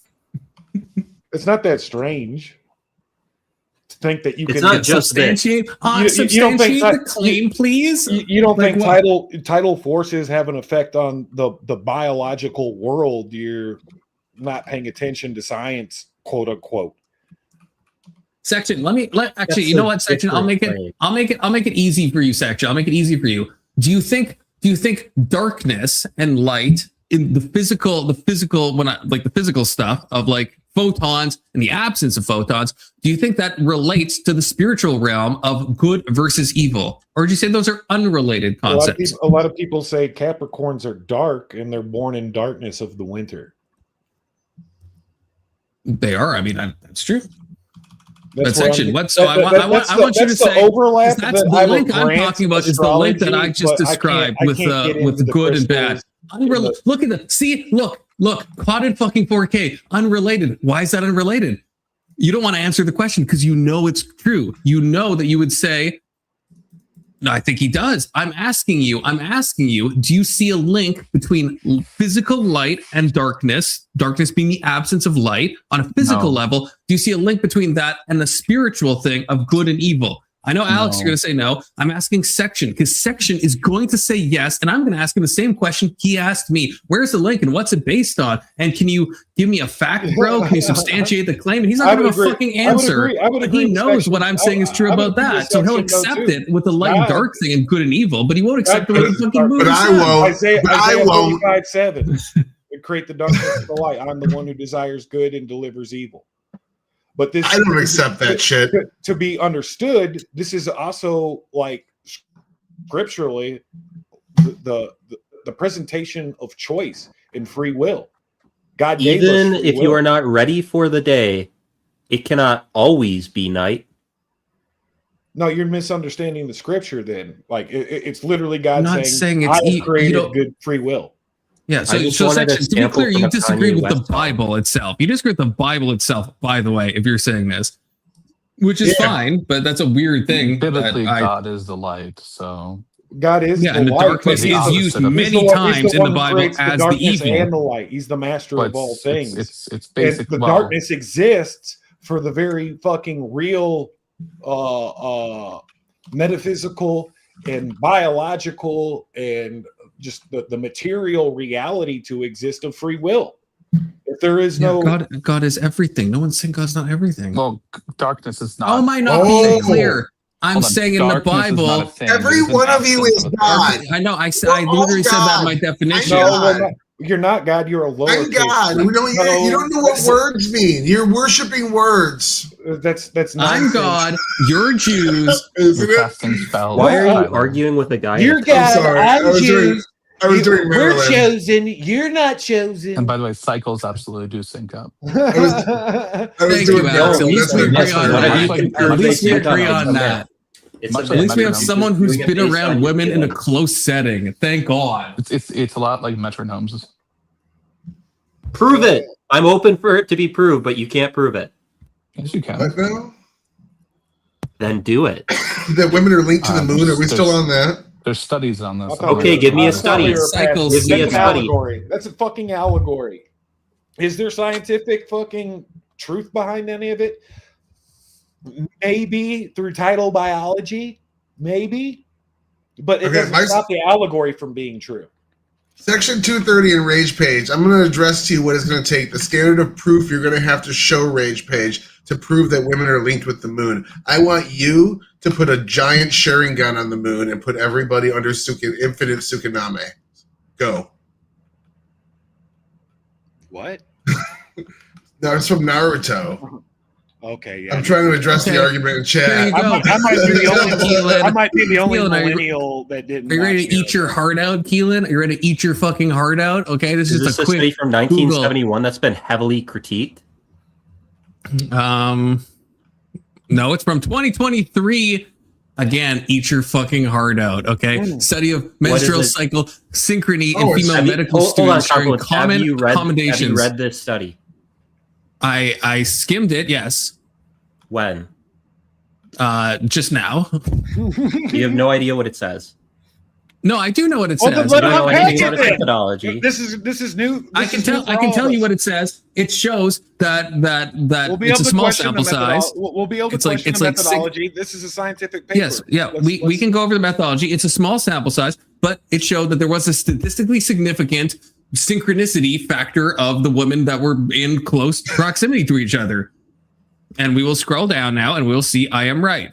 Okay, so yeah, small sample size to be clear, okay? But at peak age of menstruation, if you think about it, the initial offset was 7.58 plus or minus 4.25 days, and the final offset was 6 plus or minus 3.92. The calculated synchrony score was minus 9.28 plus or minus 5.5, which was statistically significant.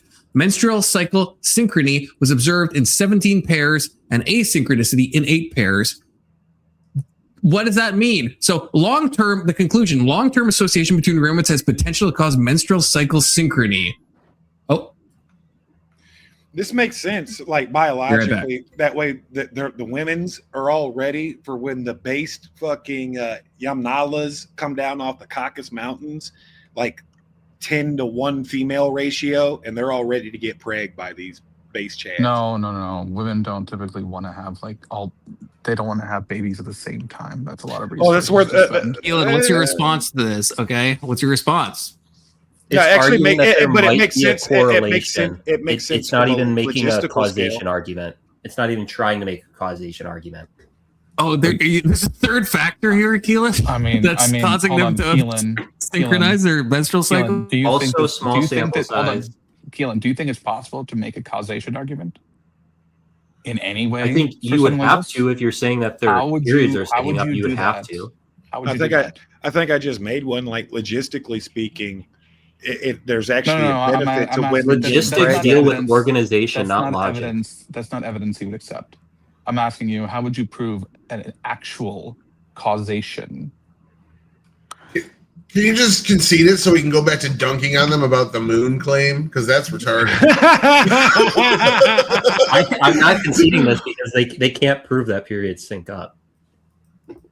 I mean, if you could do, here's the thing, though. Do some sort of regression analysis where you treated these as dependent and independent variables, maybe. This bitch just made me start my fucking cycle because I started hanging out with this new group. Yeah, I know women who say that cycles don't sync up, so it's like anecdotal evidence doesn't help in this case. Yeah. Well, some women have incredibly different, they have infrequent cycles, right? Yeah, and cycles usually last a few days, so the probability of anything syncing up over a period of time, since they're not always the same amount of time between cycles. To be fair, I think they've done this at a larger scale with a prison sample. I guess I wonder if the use of birth control changes things as well. Does kind of force you into a more regular cycle, right? There's probably it depends on the type of birth control too, because some birth control do different thing. Are we talking about like a depot shot? Are we talking about a pill? Are we talking about the dental dam that gets wedged up in there? No, usually the pill, right? Hormonal setups for keeping your cycle regular. But that's not what's popping in the streets now. The dental dam is the way. So you hit it, that thing hurts. Does that somehow stop? Yeah, it does. It does fucking cycles? nip your tip.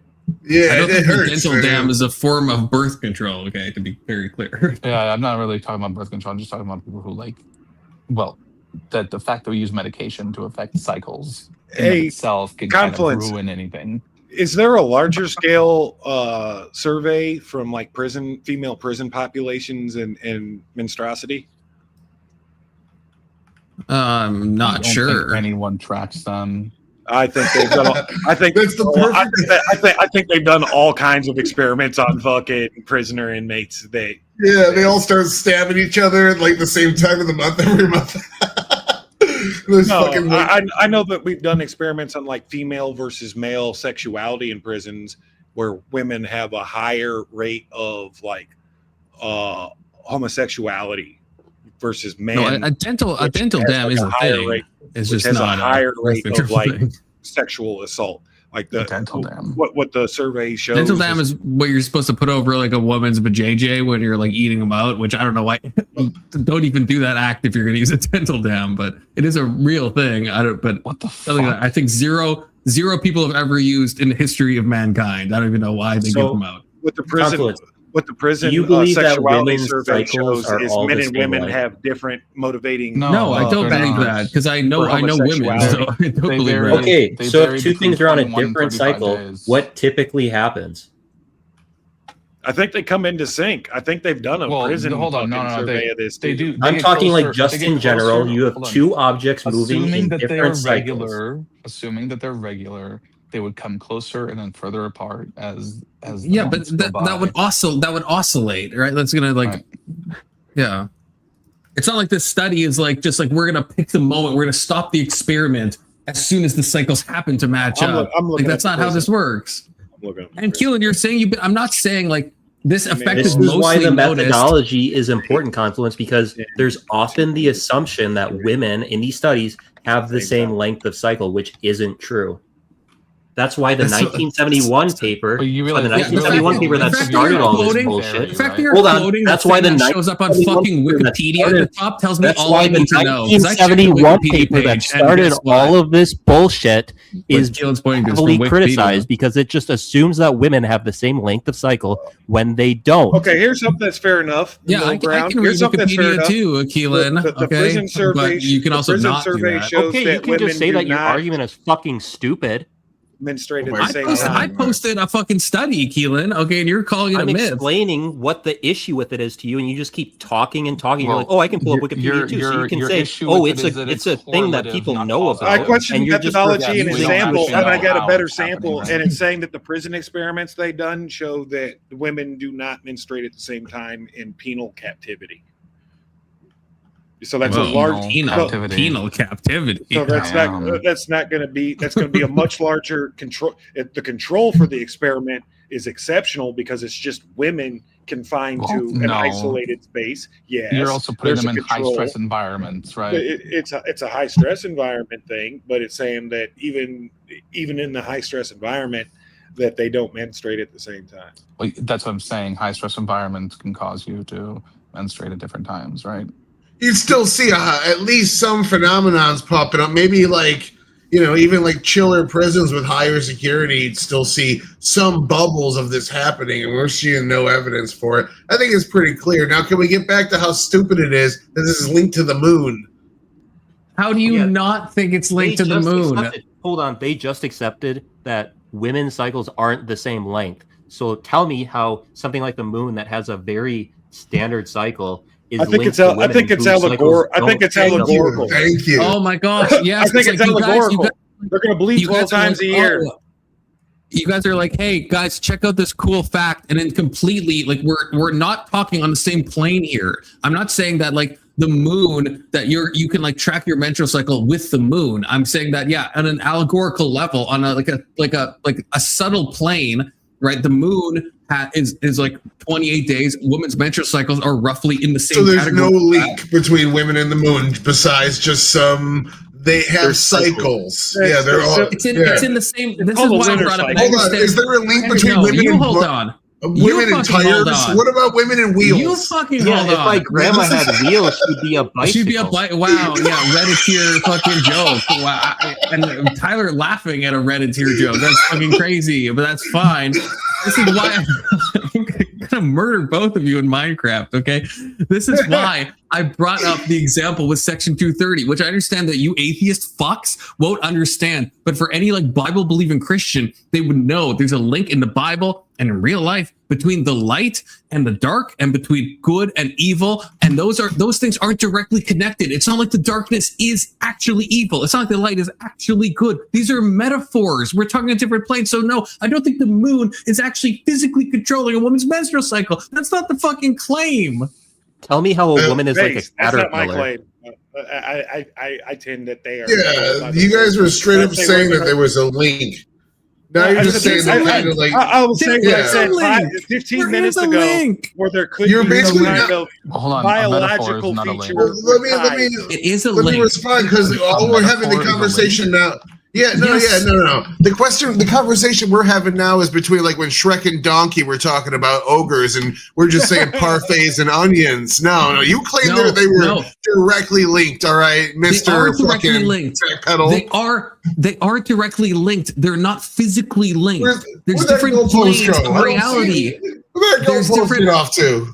There's different planes. There's different planes of reality. Okay, and I guess if you don't accept that, that's fine. But there's an etheric plane to reality that's not the same as the physical plane. So it's not a metaphor. So yeah, it's not just a metaphor. It's not a metaphor in a way that like ogres are like onions or whatever the fuck. It's not some random thing. It's a real thing that's happening. As above, so below is a real thing. There's not mythical allegory. Like when I say that they're like the zodiac holds weight, I don't mean the sense of like you're a Libra and you're going to conquer the world. I mean, there's economics that's involved. Like again, Libras are the largest demographic of people born. Like annually, every year, most people fall under that month. Same thing like the smallest demographic, Capricorn. in January. Fucking, that's the smallest demographic. There is either some kind of social or biological feature baked in where there's a environmental. Yeah. Yeah, it could be climate. People just bang more during warm months or something. But more or less, it seems to hold this way throughout the majority of our historical epoch of the 20th century. It could be, well, we don't know. It could be something as simple as like it could fluctuate more in the past, but what as if it it's is like right now in a known history, fucking most people have a baby in the summer and prefer not to have their babies in the winter. Yeah, but like, what if that correlates more directly to something more like that's the month that people are taking their midterms? You know, like it could be any fucking reason why that's the least popular birth I don't month. care. You know? I don't care how the omelet's made. You know, sure. What I care about, and I'm not attributing it to supernatural factors.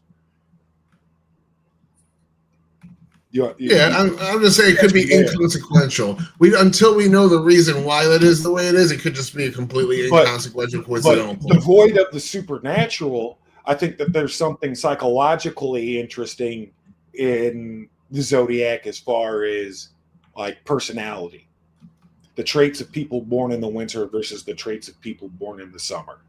Could there be a biological factor of being bigger than your peers, which lends towards like more leadership and leadership development versus a more follower mentality? That's all I'm getting at. That's interesting. The fucking crystals, the hocus pocus, the witchcraft, that's all nonsense. You can't read the future by looking at the stars and throwing bones on the ground. And it's witchcraft. Fucking heresy. It's witchcraft, or you can't do it? Both. It's nonsense, and you shouldn't do it because you build an idol out of it. That causes okay, so it's nothing. So then it's just something that you think is bad, but you don't think it works No, anyway. So then, I think, like I was saying Why- earlier, it's so like I weird, was saying, Why no, do you hold on, let me finish this. Like why I do was saying you earlier, think the numbers are the throughout thumbprints. The numbers are the thumbprints of the creator, not the fucking the main event. And we can Why do you think? Why do you think make, if you think witchcraft doesn't exist, why do you think the church is so quick to witchcraft kill witches? exists. I think witchcraft exists in the sense of it's poison. It creates, for lack of a better word, wrong think. It's something you can do, but it doesn't actually have the results you think it's going to have. That's why you think the church throughout the past 2,000 years was so ardent. That's why Simon Magus in the Bible could do miracles, and I guess you guys just hand waved that away. Simon Magus was a heretic. No. Simon he was a heretic, but he could do miracles. He could do wonder working. He could do sorcery. Again, yes, with the magic, so to speak, there are right. So it's real then. Is it real, or it sounds like you're saying two things at once? It's real. It's not real. Like, what is it? Science. I'm trying to figure out where the nuance is. I think there's a science to some of it, but some of the science can be turned into an idol or a form of malevolent force. For instance, for me, like Kabbalah. Yeah, I agree with that. For me, Kabbalah is proto-psychology, which is why it makes sense if you look at Kabbalah through a psychological lens. But if you look at Kabbalah in the sense of I'm going to manifest a mansion and a big-tittied wife and a Ferrari in my driveway. Let's go. Move it up. That's not what Kabbalah is about, though. I noticed because I've asked my Orthodox Jewish friends, and they've told me that Kabbalah is not basically a set of incantations, right? Hold on, before you respond, we know that we know Jewish people have a idea of their own. You said Orthodox Jewish and friends. That strikes 1, 2. Hold on, Kirk just participated in somebody else's topic for the first time ever. This is not my first, but let's go. Good for you, Kirk. You're getting out there, man. Progress has been made. Confluence, if you're saying that there's a connection between women's menstrual cycles and the moon cycle, how is that not like biblically prohibited astrology? Astrology is prohibited by the Bible. Yes. No, it's not. No, what? Yes. Astrology and you're not supposed witchcraft to are worship- prohibited by the Bible. You're not supposed to worship No, the sun, the moon, you'd the have stars, and to. Yeah, you're not supposed to worship.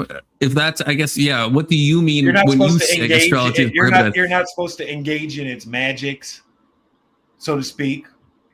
Believing that you Yeah, can get any again, power of insight or otherwise from them is a form of worshiping them. Hold on. Okay, so wait, section. So I'm gonna come after your balls first, I suppose, because I know you're a Christian. You So can't I guess have my balls. They belong to my wife. When the Magi were following the stars, and the Magi were, basically sorcerers, magicians. I mean, that's why they're fucking Magi. That's Were they? new age. That's new age nonsense. That's The not- Magi- I don't think that they were called. I don't think that they were called that. And they used geography. Jeremiah 10:2. Navigation. Confluence. I've got a verse for you. Jeremiah 10:2. The Magi were inheritors of the one true pre-Diluvian religion, the correct religion, the same as Melchizedek, etc., etc. They were enlightened on the one. Do not true learn God. the ways of the nations, or be terrified by the signs in the heavens, though the nations are terrified by them. That's the best verse you have to not think of astrology at all. I don't like you're falling into a sola scriptura fallacy. You can't just use the Bible. You have I to am look not. at church I am not. I am not at all. I am not even close to that. I'm saying if we look at what history is and we look at what the Ask Magi Jacob. were. He'll tell you that astrology is not okay. I I'm only sure go with Jacob red will letters. tell you that. Jesus was a mushroom. Wait, what was that, Confluence? I'm saying. So I will just like Keelan, who's claiming to not go on Wikipedia, but brother. Why don't you ask Jacob? That's where he probably Confluence? got his critiques on Confluence. fucking Why don't obsession. you ask Jacob? Get Dick Red and Jacob right now and answer him. Yeah, why would I ask Jacob about something? I'm talking about the New Testament. I'm talking about the fucking Magi. That's why I'm coming after section 230. The Magi is a term for priests in Zoroastrianism and early Iranian religions. The earliest known use of what magic. religion informs the monotheism of Second Temple magic, Jews? with the meaning expanded to include astronomy, astrology, alchemy, and other forms of esoteric knowledge. And the Bible literally says they followed the fucking stars to find Christ. So, you tell me, section 230, this stuff doesn't work. Following and it a means star, nothing. following a star for navigation purposes, not worshiping it. Yes, You're not divining any truth. Listen, you asked me a question. Do you want me to answer? If you navigate using a star, that's a geography type thing. That's navigation. You're not. That's what the worshiping. Magi were doing. They were just trying to Yeah, find. you're not trying to get any information like Why is the- divination type why stuff, is the seeing the Persian- future and stuff. So that's So what you it's take. so you can go across geography. That's how you read the You can New navigate Testament terrain by section. looking at the stars. And That's how you read the New Testament. Hold on, section confluence. No, that's how I read Christian that part. theology points to some people outside of the Semitic tradition having pre-Diluvian knowledge of the one true God and how to worship. And look at a lot of what you're sourcing off of comes from Second Temple Judaism after Cyrus frees the slaves and sends them back to rebuild the temple, which historically and even by Christianity's own metric, they received a little bit of influence. What's Christianity? It's universal. There's a crossroads between the Gentiles, the Samaritans, the Zealots, the Essenes, the Pharisaic Jews, the Sadducees, and I'm leaving something, and a Zoroastrian influence. Before the Jews came back, they were super fucking pagany. They come back with a monotheistic influence from a king that the Bible ascribes as knowing in similarity the nature of the one true religion and one true God, much like Melchizedek does, much like the three wise men do. So again, for me, this is pointing that there are pockets of peoples and groups that understand what would become the Christian tradition by worshiping the monolithic or monotheistic triune God that reveals himself over time through the Jews, the Christians, the Persians, et cetera, into modernity. So this isn't the smoking gun you think it is. I'm not sure what all that exactly means, but I just want to point out that this passage that I've highlighted in a beautiful shade of pink, this is what Section 230 thinks is using the stars for navigation. After they heard the king, they went on their way, and the star they had seen when it rose went ahead of them until it stopped over the place where the child was. Yeah, just normal navigation, nothing mystical to read into that passage. Yeah. That's just like fucking following a North Star, a star moving and stopping over when people where back the in the child day were was. using the stars to restart their courses, were they using it for mysticism? You're making an appeal to sola scriptura, though. You're reading it the way you want to read it versus what the church would say. I'm not making it. You're stop using words wrong. Hold on. The church would not say doing that at all. The church would say that this is a form of navigation. It's like when you read. Yeah, they were going north to the North Star. No big when deal. you read it in the Old Testament, And it stopped over the place where the child was. When you read in Genesis, when you read the sons of God, That doesn't mean literally. saw the daughters of men, Oh, so this is and thought they were allegorical. attractive, and thought they were attractive, and came into it. Do you think that is the sons of God being the angels, the fallen angels that think the daughters of men are hot, and then they create the Nephilim? Or do you think that? Or do you? Well, that's heresy in the Orthodox Church, because the Orthodox Fuck Church your says, heresy. well, but hold on. The Orthodox Church says the sons of God are the noble and righteous sons and descendants of Seth, right? They inherited the true way of worship of this monotheistic God, and they saw the daughters of man, the children of Cain, and took wives of them. So you've got to be careful in your interpretation. And the Magi were Jew coded, not Christian coded. So what do I give a fuck what they were using before? The Magi weren't Jews. The holy shit! No, the Magi were Iranians. They're fucking Zoroastrians. They're not Jews. Holy fucking hell! The Jews are just whatever you want to call them. They weren't Christians. The Jews I wouldn't call them Jews, section, because I know what the word means. But Okay, whatever. But from I said Adam, Jew coded, not that they were Jews. from Adam to Jesus. In what way are they fucking Jew coded? You're talking about a Meaning they plethora came before Christianity. You're talking about a plethora of different ethnic groups in the It's a Jew descendants of coded. Ham, Okay. Shem, and Japheth interbreeding with each other on top of the post-Diluvian interbreeding with each other Yeah, between the children of inbreds and Seth. shit. No, between the children of Seth and Cain. So it's like, How are we talking about? What are we even talking about now? What are we even talking about? I'm talking about your interpretation. You have a really bad interpretation fallacy. Like that, when I read that, Oh, through I the have the Orthodox- really bad interpretation fallacy. through, the, Yeah, through, okay. through an Orthodox lens, that's navigation. That's land navigation. And the three wise Yeah, men then are that's a fucking inheritors. skill issue. That's a fucking skill issue, brother. If you read Three that way, wise that's men. I got a question though. I got a The question three though. wise men are inheritors of this pre-Abrahamic, pre-Mosaic tradition. And you can even do silly stuff like map linguistics and map genes, and the story still fucking holds, dude. It's crazy, actually.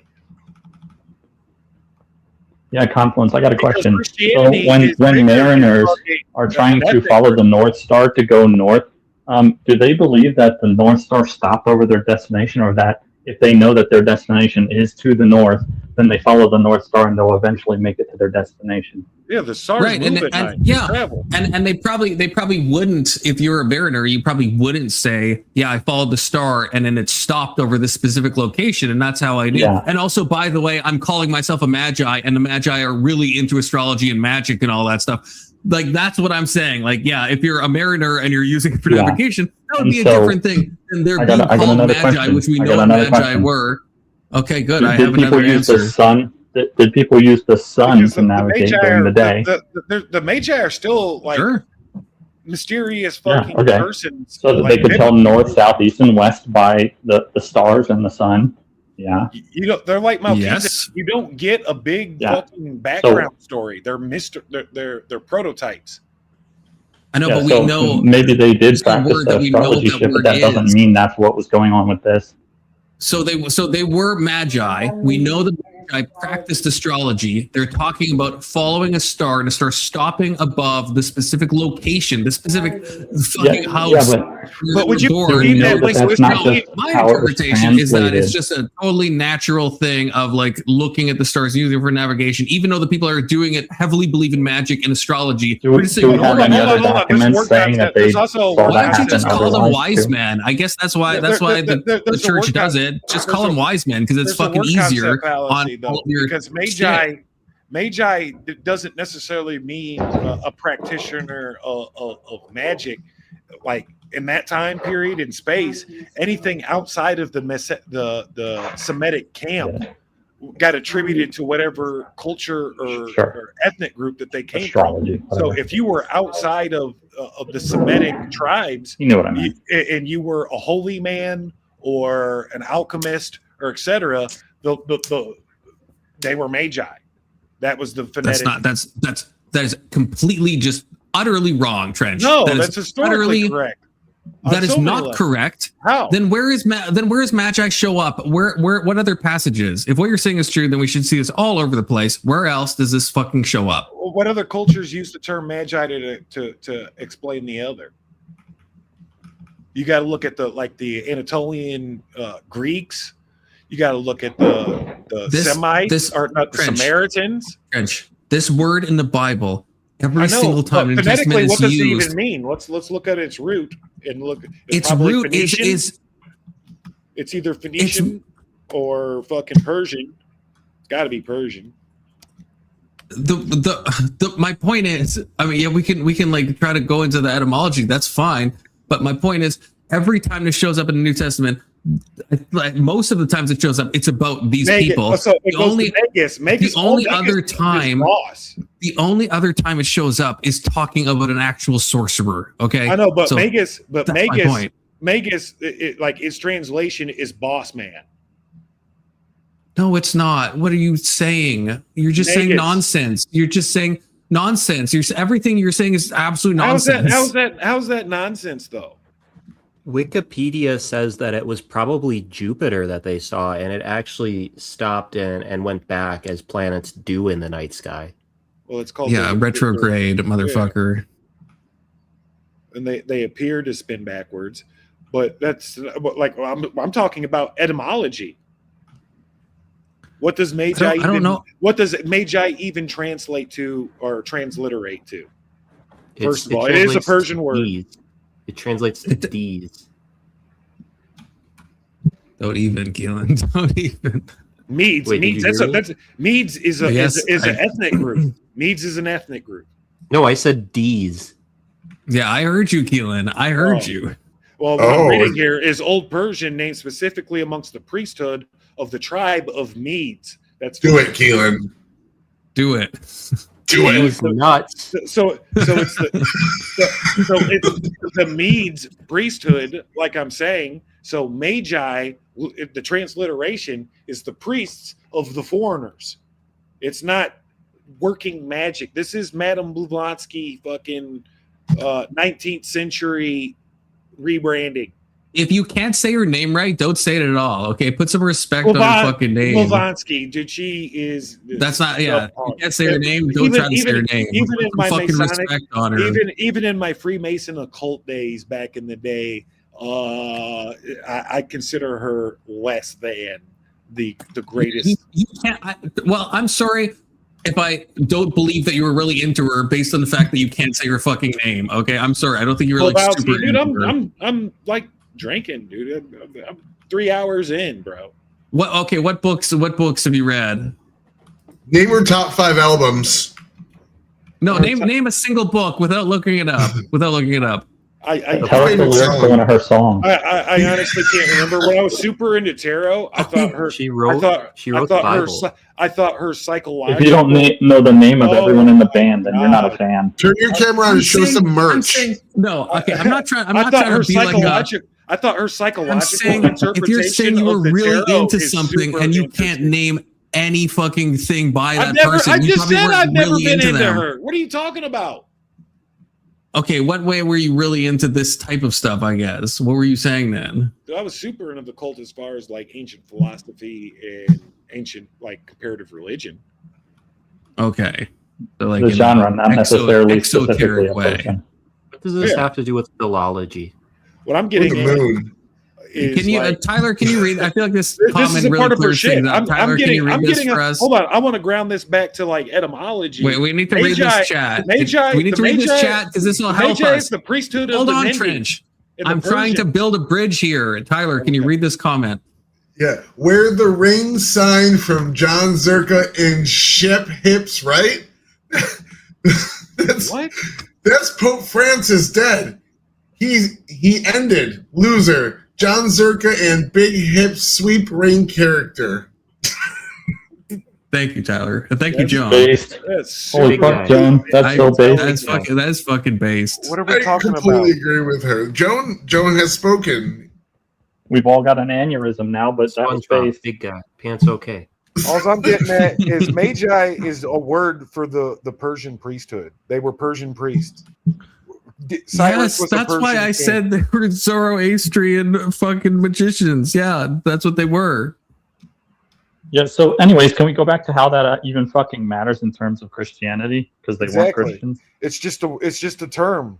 It's just a It's word. just, I think the What- best. I what's think that the called, a best non man- sequitur or something? You're missing It's the not point a of the non Bible. sequitur. The point What's of the the Bible term? is these guys had enlightenment or foreknowledge somehow by miracle and divine grace of the one true God and the religion of the one true God.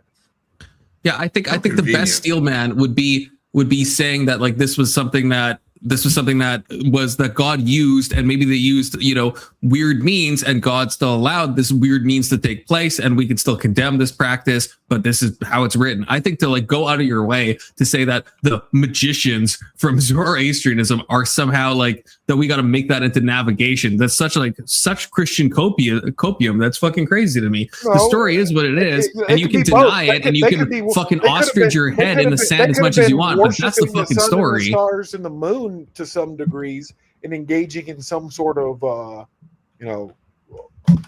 what we would consider blasphemy or heterodox or apostasy.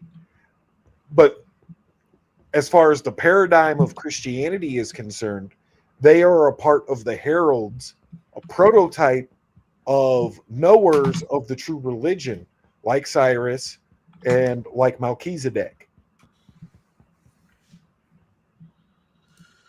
And also, I think it's very interesting culturally when you look at the timelines and map them over each other.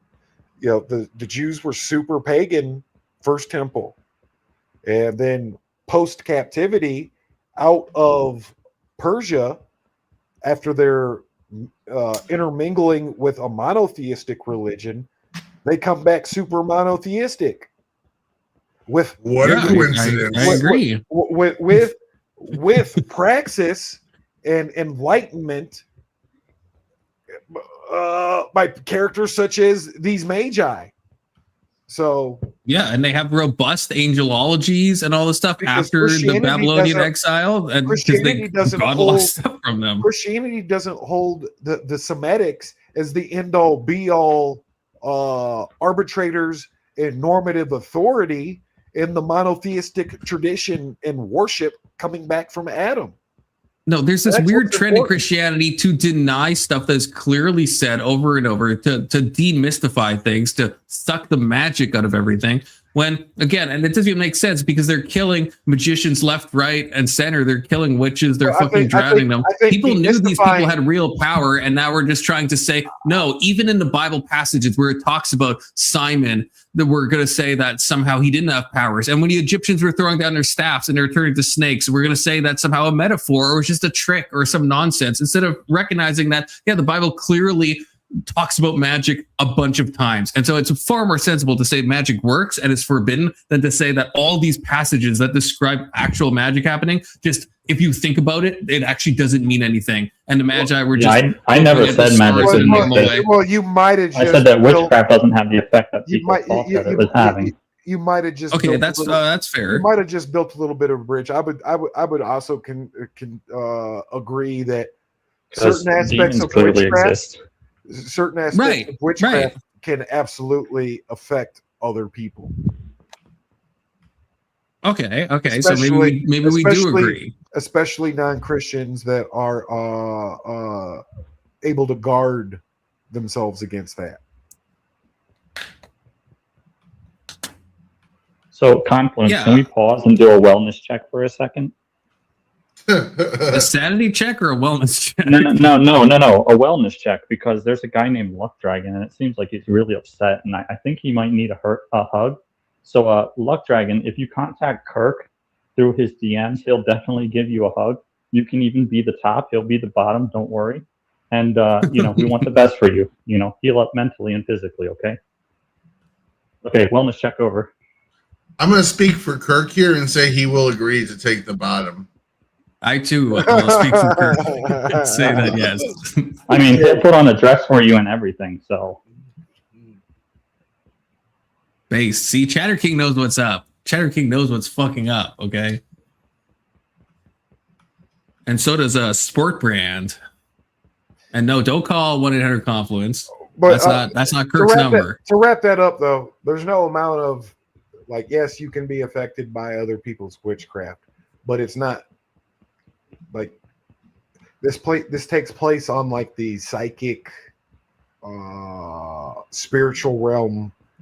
Like, you're not going to be able to whip up a potion. You can't whip up a love potion to make somebody fucking fall in love with you. I do, however, think that there can be a physical aspect of it, though, because the power that they're appealing to isn't God's power, but it is still a form of power. It's demonic power, which is evil, and evil can do things even in the physical realm. Like, for example, you can't whip up a potion to make someone fall in love with you, but say you want harm on someone and you appeal to the power of a demon. Can that demon then be entered into that person's life to fuck with them in some kind of way, in a real way? And I would say that is possible. Yeah, I would say that the demon can fire a logos me at somebody, and somebody can either be devoured by logos me or open themselves up to possession by logos me.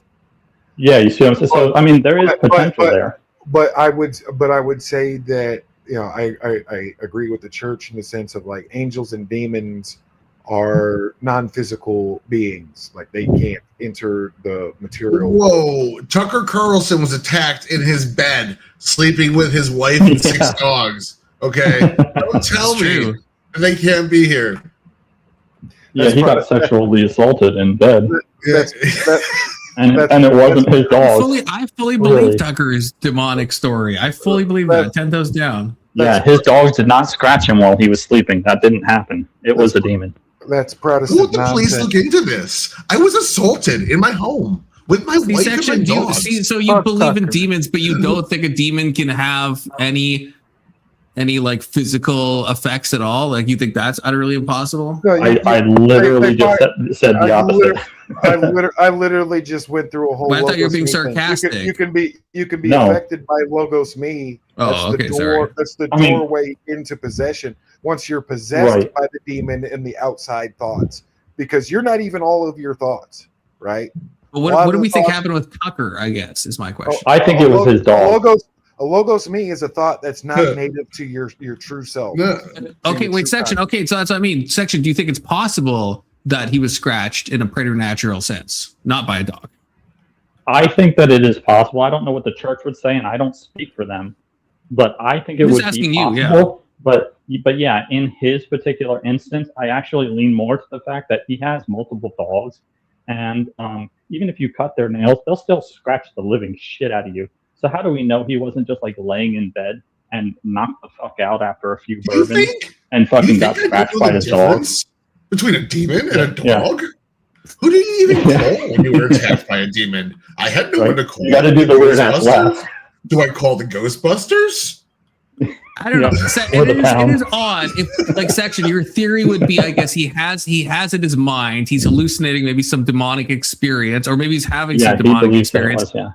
And then coincidentally, his dog also then gets up and scratches him. Like, well, if the dog lays in the bed with him, and the dog moved at all or he moved at all, there's a high likelihood that he would get scratched on accident by the.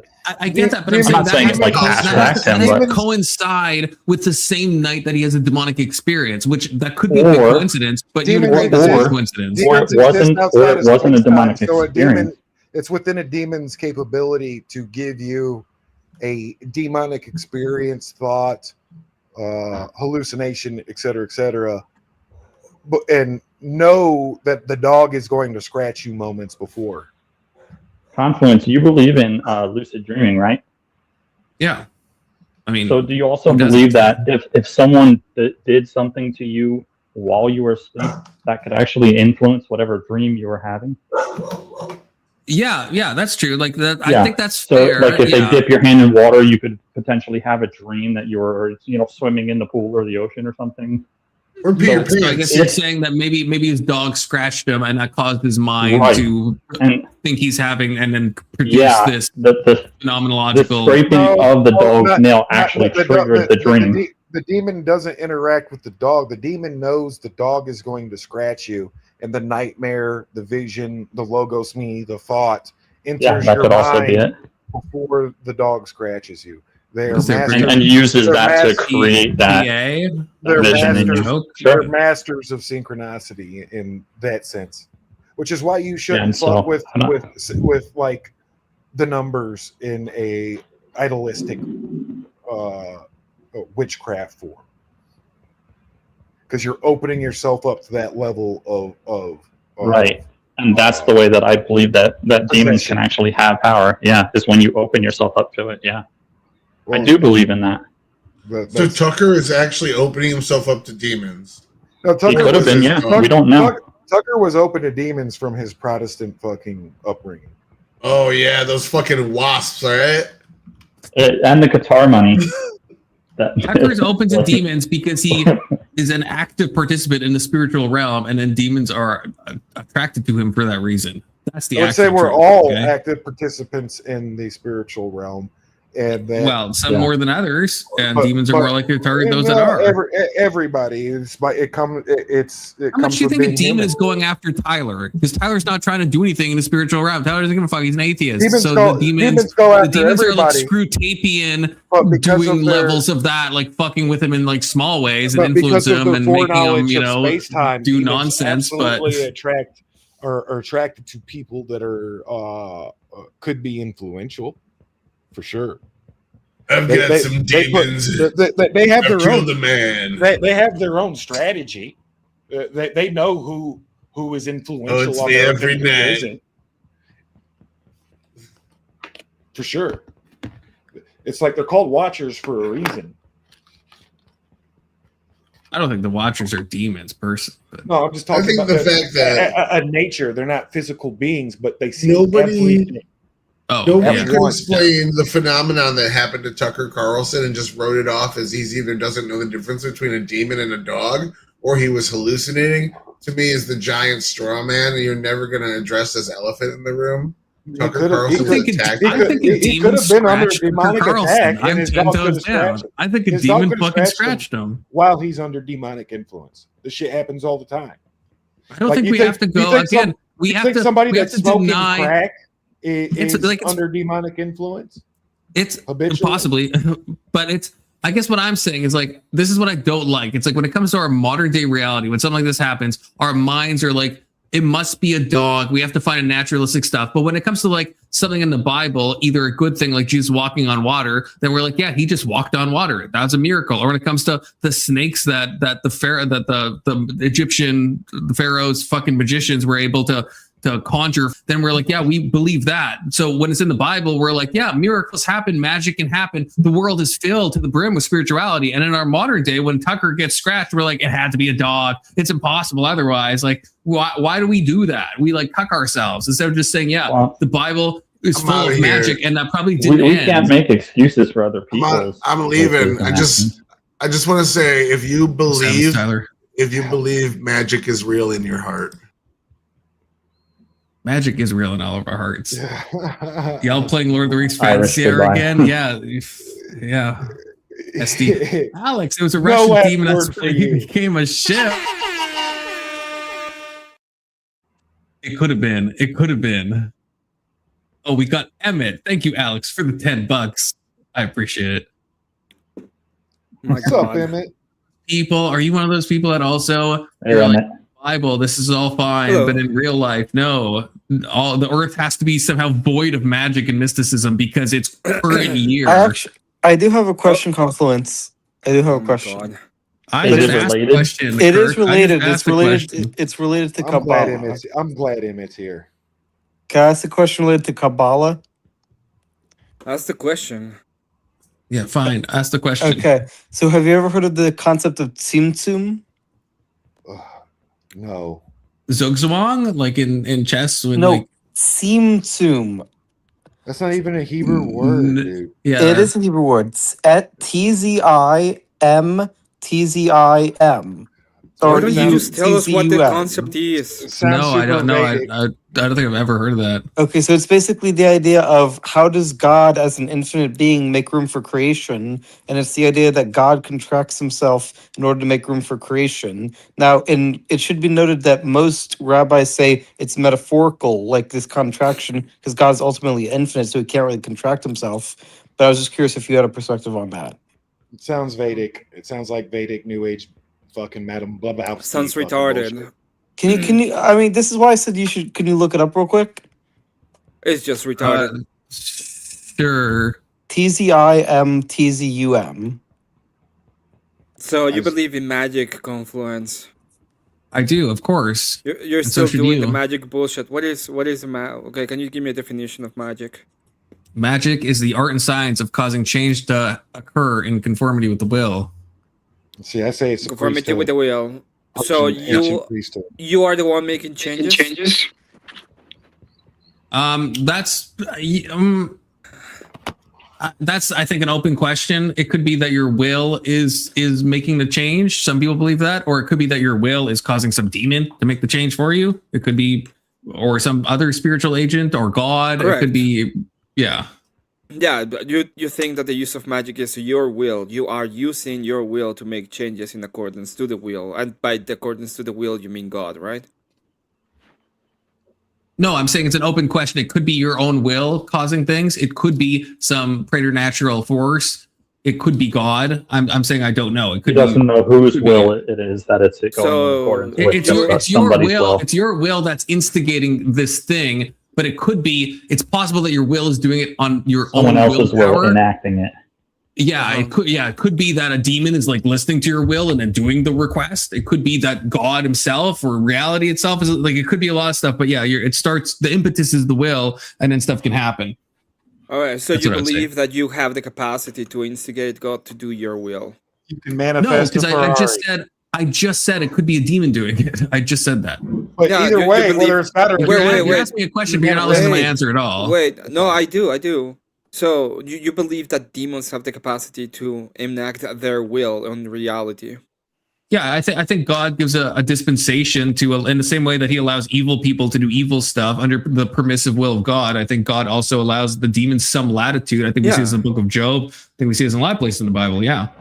But there's a huge difference between them and humans, right? Humans have the second causation. Demons wouldn't have it, right? Right, but there's still demons are still given a degree of latitude, and I think with I don't humans think having so. free will, well, we know they are. I mean, we see the demons in the New Testament, right, negotiating with Jesus to be like, send us into the pigs, and Jesus is like, Yes. I guess, okay, fine, go into the pigs. So there's There are something ideas. happening there. There would be like ideations, right? There's something akin to that, yeah, because they're not like physical. Exactly. There's something So on can some something subtle or higher plane. Perfect. Can something purely metaphysical create a change without a will in the physical world? I think so. Can something metaphysical create a change in the physical world without a mind, without a will? Without a mind or without a will, I think demons are best seen as kind of minds. But they have I don't body. know. They have no body. Their minds they cannot- with they cannot free enact will, it. but they're absolute in their free will, which is why they're not going to ever repent. They knew fully the decision they were making in their rebellion being outside of space time in the material world. Yeah, but okay, they, yes. I don't disagree with you. I know where you're going with this. So I just want to know if let's say that these minds, these complete minds that just are metaphysical, can they enact a will? In the physical world. I think they can possess people and influence. Yeah, well, I mean, that is correct, but that wouldn't be them enacting their will on their own, right? They need something else. But well, I don't know. See, this is where like I'm open to being, because my view of demons is mixed. So I'm not like anything I say is not like set in stone. But I guess what I'm thinking is like, can I finish my thought? Maybe. Well, I'm not entirely sure what you're fucking saying. Are you saying that you know? Well, if you let me finish, you might. If you let me finish my thought, then you might have a better idea of what I'm saying. I guess is my point. Is it kind of correct and not correct at the same time? Is it A and not A at the same time? Can I finish my thought, or is that? Do you not think that will maybe aid in your comprehension if I finish my thought? It will probably impair my comprehension because you're being dodgy with your answer. Can we try it? Can we just for shits and giggles? Can we try it? And I say my thought, and then you give a response. And giggles this. Okay, just for shits and giggles. Let's give it the old college try. Okay, what I was gonna say is that the possession. I would say if a demon is choosing, for lack of a better word, to possess someone, there's some volition already going on. There's some dispensation happening. So even if that's enacted then by a human, and a human is doing the physical thing, well, what is the demon if the demon is choosing to possess so and so as opposed to someone else? So in the New Testament, right, the demons were possessing specific people. So I guess what mechanism are you proposing that this is happening? Oh, that they allow them to happen, right? They are inviting the demons in. In fact, most of the time when it comes to the idea of possession, it is stated that the person that has been possessed, they invited their possession in and of themselves. So the first will that is that ever stated in the New Testament? In all the cases that the demons were possessing, was that ever stated? To sola scriptura. It is the idea that you allow it to be possessed. I thought you said in every case. I'm asking. Yeah, in every case. I would say in every case. But it's never mentioned, I guess. You'd agree with that in the Bible. It is absolutely mentioned in your catechesis, actually. Okay, not what I asked. I know, but that's why I said appeal to sola scriptura. Yeah, I'm not saying you have to be. I'm just asking if it's in all the cases where demons enter people in the New Testament, is it ever said that they invited them in? I'm saying that I'm not sola scriptura, right? So when I'm talking about the metaphysical idea of how a demon acts, I'm talking about it from the perspective of the worldview. I'm not gonna be like, well, let me tell you, okay, that was that time when it say yes instead of no in the Old Testament, so everything is yes because that's my interpretation about it. It doesn't matter at the end of the day. So when it comes to the actual idea of the possession, I'm saying that the will has to be they don't have a way to enact a will without a body, so they need to have the possession and the possession can only be willed by the man himself, right? They get possessed because they're the ones that have the will. So if that is the case, is it possible because you say, well, and there's one more thing, right? The capacity of the demon is based on the will that enacts them. So you can the demon will only be able to do what the man can do. So if you're talking about magic, do you think when you're talking about magic, are you talking about supernatural stuff, things that are above the natural abilities? I prefer to call it preternatural because I think it's more accurate. But it would be something that cannot be explained directly by, easy cause and effect. You will need to have... it's possible that God is able to find a way to make reality connect, but it wouldn't be an easy solution as to, cause and effect, like a leper getting completely healed, right? Like I said, I'm not opposed to there being some cause and effect chain at all. I'm not opposed to that. I'm not saying you are. I'm saying that there wouldn't be you wouldn't be able to have this kind of explanation directly. There has to be like the supernatural capacity of God that will be the one that makes the final explanation. But it's gonna be a harder way than if it's a simple thing that we normally No, see. I'm saying it could be either. It could just be that we don't have the understanding yet to know how our wills and minds interface. Because I'm not a fucking physicalist. So how is this magic exactly? Well, I guess it depends how we define magic. I gave my definition of magic, right? Well, and so my definition of magic, if you remember, doesn't have to involve anything supernatural, right? It could just be a normal thing. It could be stuff that we don't understand in some psychological way. Again, I'm not a physicalist, right? So I believe that I believe we're not just physical entities, and I think it's possible that our non-physical parts can interact in a real way that doesn't like contravene nature. That's why I'm using the word preternatural instead of supernatural. It could be supernatural. I'm not committed to that though. See, I'm so whenever I put magic being the 19th century, people when you think of magic hold the 19th century view of like spell casting, tarot cards, fortune telling, etc., etc. What I'm saying to you is the magi are this is just an actual title. They're the priests of a foreign religion, and I would put the Christian filter over it that these priests of a foreign religion were somehow enlightened to the nature of the true pre-Diluvian, pre-Mosaic Christian tradition, if you will, much like Melchizedek, which gave them insight into heralding. Brief pause, just reading chat. Yeah, if this happened, if he said that, then yeah, that's a ban for sure. That's definitely a ban. So before we move back, so if I were to say I'm gonna go ahead and go tomorrow, and I'm gonna wake up at 5 a.m. because I need to, and I set up my alarm, did I do magic? In a sense, yes. In a different sense, no. So if I decide in the sense of how I defined it as causing change to happen in accordance with the will, then yes, like me lifting my can of sins into the air is magic. Now I understand when most people mean magic, they mean something that is like beyond our normal senses and stuff like that. And I understand that. I guess I'm saying the reason that's a commonly used definition is because it might not be a supernatural thing. It might be an unexplainable thing. What is the difference between magic and acting? Well, like that's what I'm saying. There might not be a difference. It might not be. If I use my intention to do something, like if I'm saying a prayer, let's say, it could, like, let's say I'm praying for someone else. It could be the case that God is just hearing my prayer and helping that person. Or I'm not opposed to this. Maybe you probably are, I suppose. I'm not opposed to thinking that if I pray for Section 230, that maybe my act of prayer is actually causing some change. Because again, I'm not a physicalist. So I think it's possible that maybe something is actually happening there, that maybe I am causing change to occur in conformity with my will on some type of like spiritual level.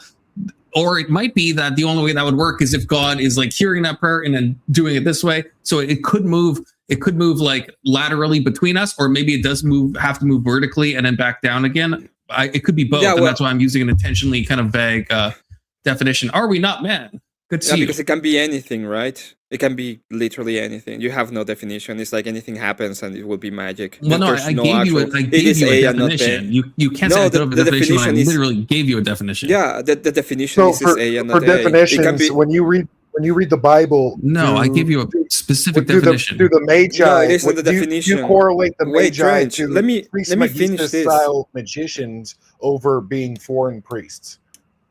Let me finish this questionnaire because I'm not entirely sure of what exactly we're talking about. Okay, you say prayer. Is prayer magic? Under the definition I gave, possibly. Under the normal definition of magic, no. But it might help because I feel what's going to happen is like praying is magic. Wait. Confluence. You're not going to be okay. I'm worried you're not going to be respecting my definition of magic. So maybe you should give your own and then ask the question, because I feel like you're just going to say, so confluence, you think prayer is magic, but I'm only saying that in the definition I already gave, which is a very specific definition.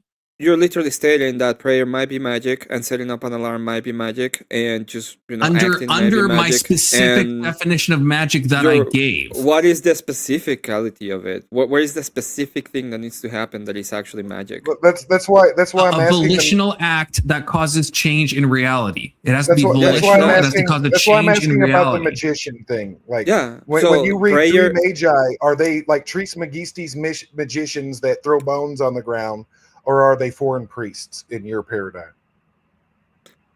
What? When you read the three wise men, when you see in the Bible that they were magi, that title magi, do you attribute that to being like magicians in the 19th century definition of like Trismegistos, Hermes, Hermetic style? What does Hermes Trismegistus have anything to do with this? What Because are we talking about right now? Because he was an alchemist, soothsayer, fortune teller In the 19th century, what are we talking about? I'm talking about. Drench, this has nothing to do with what we're talking, dude. Come on. The core of this evolved out of this, though, and I'm trying to get to the definition of magician.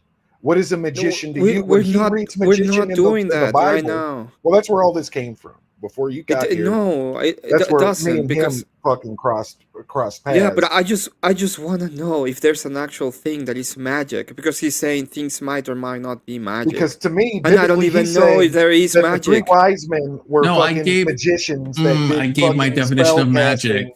Yeah, if you will something to change, right? They found That's Jesus. magic. They found Jesus by so magic. setting up an alarm is magic. Breathing is magic. Under my Walking specific is definition. magic. Yes, Thinking if it's done is magic. intentionally. If it's The done wise men- intentionally. Well, Yeah, I don't exactly. think thinking is causing a change in thinking reality necessarily. Yeah, it is a thinking a change in reality, because there's literally something that's happening to your brain as you think. Thus, there is a change in reality. Anything is That's true, but- magic. There's Well, nothing no, that cannot be magic the moment you act. That's magic. So what is the difference between magic and action? know, Yes, the difference is you're causing a change in conformity with your will. So if you're just thinking, you're incidentally causing your brain state to change, but you're not. It's not like when I'm thinking, I'm trying to be like, No, I'm not I want my incidentally. serotonin to go off. It's just a thing that's happening.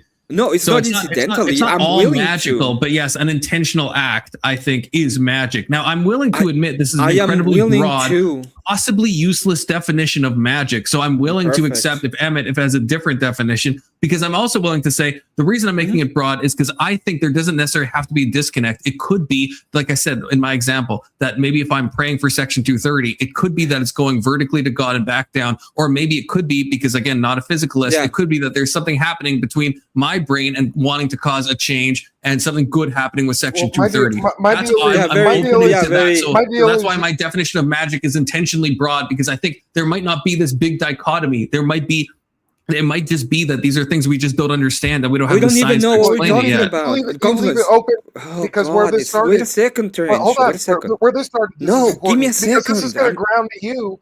Where this started is the wise men used magic to foretell the coming of Jesus Christ. Yeah, but we don't even know what magic is right now. And that's why I'm trying to differentiate linguistically the difference between somebody that's using spell casting, fortune telling, etc., versus actual astronomy and land navigation to figure out where they're going. Yeah, but you're talking about different things. We're talking about magic right now. Okay, magic is literally Says anything that you Confluence will. doesn't even know Latin.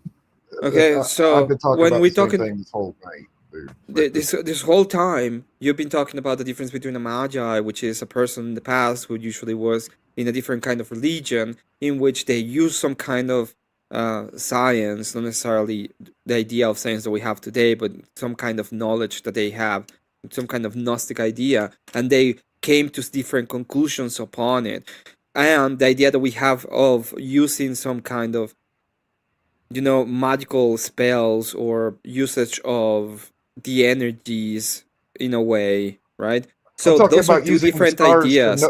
Biblically using the nobody stars cares to about the fucking navigate. stars. They're just physical things. Okay. Once again, we're talking about things that they had some kind of gnosis of, I'm talking some kind about of knowledge land of. navigation. It's not a physical thing. It's a tool. It is that a we physical developed thing. to fucking navigate the physical. Our star's earth, physical. biblically handed down. Our to star's us. physical.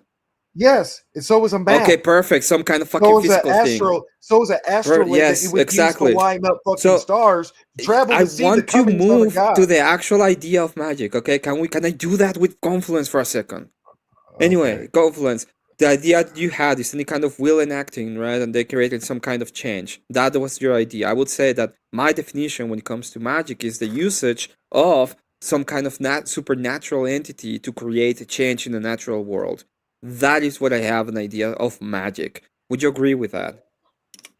Well, I wouldn't agree, with that. I would. That's what I'm trying to I agree that's your differentiate from. definition, but yeah, I wouldn't necessarily agree with that. No. So yeah, but in your case, there's anything that is willed is magic, right? Yes. Yeah. So the moment that, for example, if I go into my car, that would be magic. If you intend to cause a change in reality and you cause that change, well, then yes. I just okay, but the problem is your definition is fucking ridiculous, Confluence. I understand. It's like I'm admitting. Speaking, because spelling is there's no magic into it. Wait. Like I'm not okay. I'm before not we move forward. Just a this. second. Wait, I want to say this now because Kirk is saying his stuff. I just want to say I'm admitting my definition is intentionally broad, and I understand that when most people use the word magic, they don't mean it in that way. I get that. It's intentionally ridiculous. So I'm willing to say, I guess, so maybe a bit. So in the common parlance, I would say that magic is the art and science of causing change in conformity with your will in a way that appears to be preternatural. Is that better? Because that's how it's normally used. I think ultimately, yes, appears to be because it appears to be because I already gave my example. You don't know if it's magic or not. Then. I'm saying I don't know. Well, it is preternatural. It might appear to be supernatural. Does that help things more or no? I don't know. $2 magically appeared. I fucking willed that, Voltaire. I willed that. I fucking just did magic. I just did magic, and I did magic again. Kokomo, thank you. Again, I'm not entirely sure. Is it magic or not? And this is the question I'm having. I need a definition.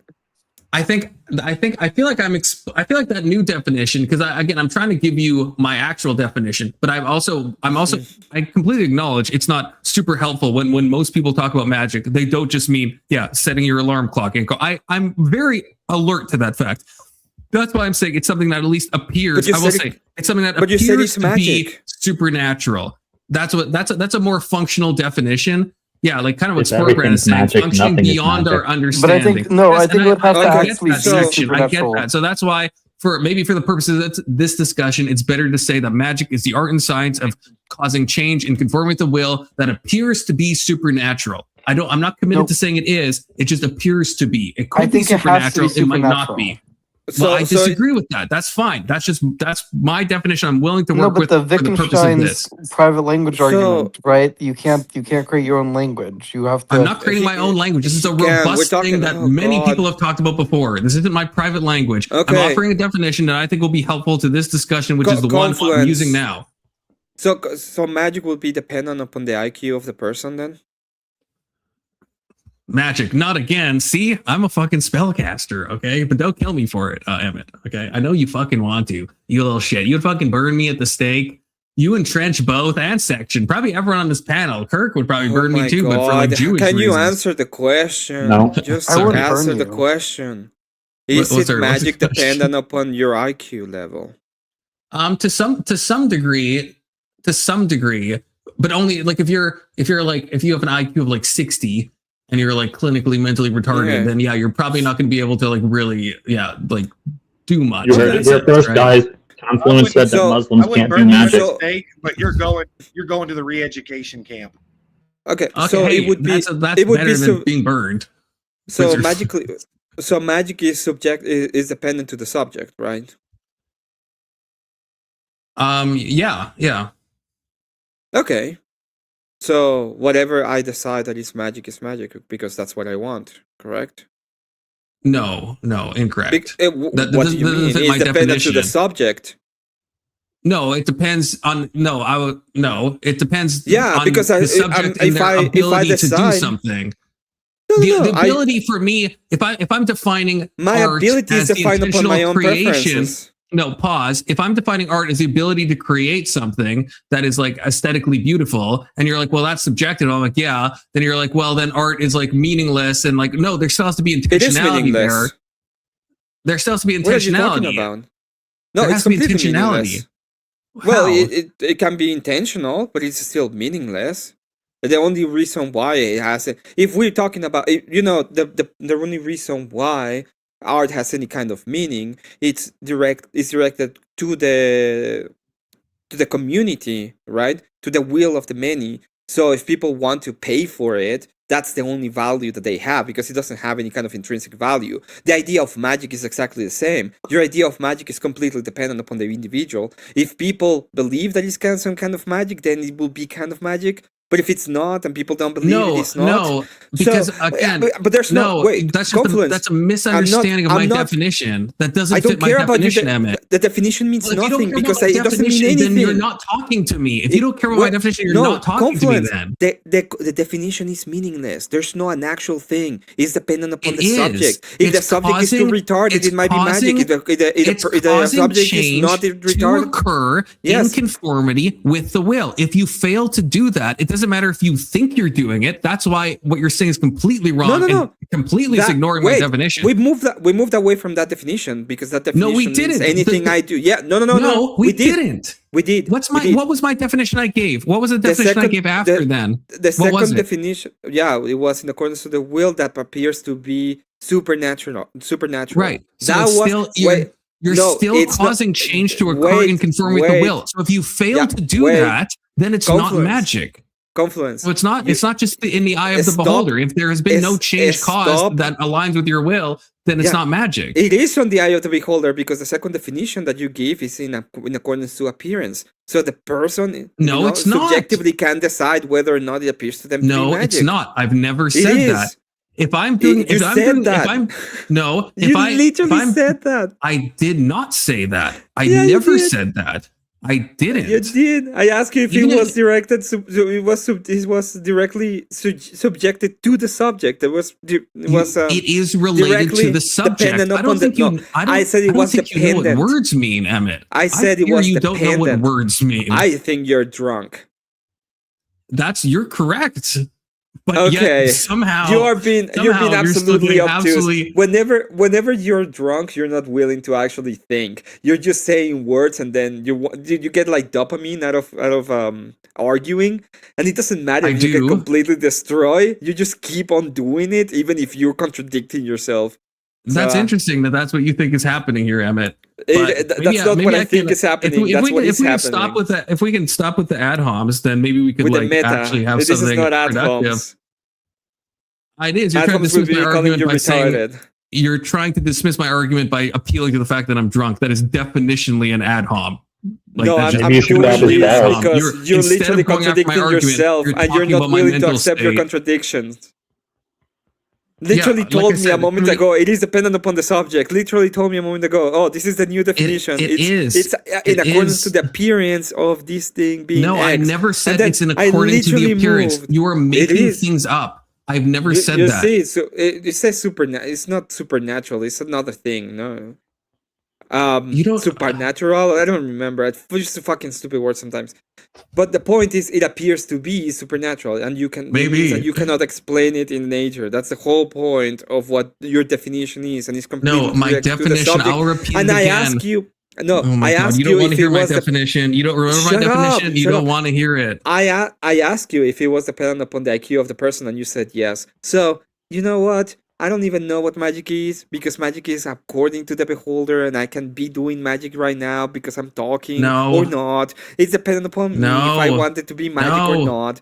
Because it's not. Can you? It's not. Well, can you explain to me how your microphone works? What? No, I'm not. Explain to me how your microphone works. Oh, you can't? Why? Because it's magic to you. Just use the microphone. It will be magic to you because it appears to be supernatural. You don't understand how it works.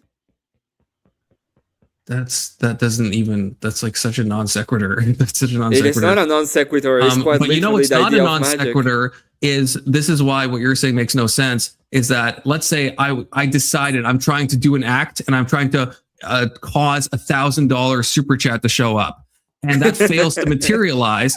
Then that means I failed. So it's not in the eye of the beholder in the way you're saying. I can't claim that I used my will to cause a change in reality. If there's no $1,000 super chat, I failed.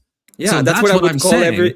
that's what I would call every single person that tries to use this kind of thing, like magic, a liar, because they don't have access to the will of God. So God will do and make things in accordance to His will, not according to yours. So whenever you say I'm going to use magic, you're pretending that you have access to God and you make Him do stuff for you, which you can't. Great. That's the point of magic. Great. The So point now of at least the point you of why you're understand called my a liar. definition. Well, So you're a now liar. you understand my definition. Okay. Whenever you say I'm going to use magic, you're actually lying because it's not upon you. You can try to do things in accordance to what you can. That will be your will, and it's in accordance to what you actually have the capacity of doing. But that is not magic. Isn't that the definition? You asked me for my definition, brother. Yeah, you asked me for my definition. In your That's my definition. You don't like my definition. Everything is magic. That's fine. Everything I do is magic. Everything I do is magic. That was the first definition, which I agree is like that's what I actually think it is. But I agree, it's not how people normally use the word, and so we agreed on the secondary definition of causing change to occur in conforming with the will that appears to be supernatural. That is what we agreed on, right? So you can say that you disagree with that, then you have your own definition. That's fine. You can say it doesn't work, but if you're asking me for my definition, then you can't be like, well, I disagree with what you're saying, and I'm going to input my own definition. That's fine. Your definition is meaningless. That's what I'm saying. You don't have a definition. The definition means nothing. How is it? I understand how you're saying the first one. I understand the first one. Your definition is because, like you said, with the alarm clock, that would be magic. Vague. I understand that. The second both one is vague not and vague. dependent upon the individual. Both are completely it's vague not, and cannot because, like mean I said, anything. if I tried to do magic to get $1,000 super chat, I don't get it. My magic failed. It's not vague. I can look and see I didn't get $1,000 super chat. So if I had done magic, I failed. That's not making vague. magic. That's not the idea of making magic. Under my action. Under my definition, it would be. Your if definition I means nothing. Again, it doesn't mean anything. How does it not mean if it can because come it's true about or fail, your definition is about action, not about failing. It's about the action. You will it's about something causing to change happen. To occur. Yeah, it's not exactly. about trying. It's about if your change. if your will doesn't in conformity with your will in a way that appears to be supernatural. These are not hard words to understand. If your will doesn't cause change, okay, there was no magic. So any action you take that causes change, it can be any action, would be considered magic. That includes, for example, setting up an alarm, talking into your mic, looking at things. Everything you do would be considered magic. No, that is it's the entitlement of the position. So the problem that you have is that you don't have an actual definition of what absolutely magic not. is. I don't know. I feel like this is I'm speaking pretty clearly here, but no, you're not. You're drunk. That's why you're having these kind of troubles. And yes, I'm not even trying to ad hom you. It's just a definitional. You can ad hom me and then say you're not trying to ad hom me. How much longer is this going to go for? Because I'm tired. Probably not much longer, to be honest, because we're not. Emmett Kirk, refuses to go to bed, Kirk. Kirk, he's not gonna fuck you. Okay, just go to bed. So tell your stepmom good night and go to bed, Kirk. Well, no, I'll stay here. Are you gonna do a day stream tomorrow? Probably. Yes, probably. Okay. He's not gonna fuck you. But yeah, I got another 5 minutes left, especially because I think Emmett is just refusing to understand what I'm saying, which is fine. Well, did you look up that? Me and Emmett could have the same conversation. The definition means nothing. Quite literally means nothing. I know you can keep repeating it, and I guess if you repeat something enough, you think it becomes true. Biblically is misunderstood, like the nature of the Magi. I'm not giving a biblical definition. I was asked for my definition. I gave my definition. Magicians in your definition form, it absolutely states that they were foreign priests that used land navigation via the stars to find Christ. That's my whole actually, point. the Bible doesn't say that, but that's fine. That's fine. That's exactly what Your it says. church might say that. Did you look up that thing about Tsum Tsum? I did.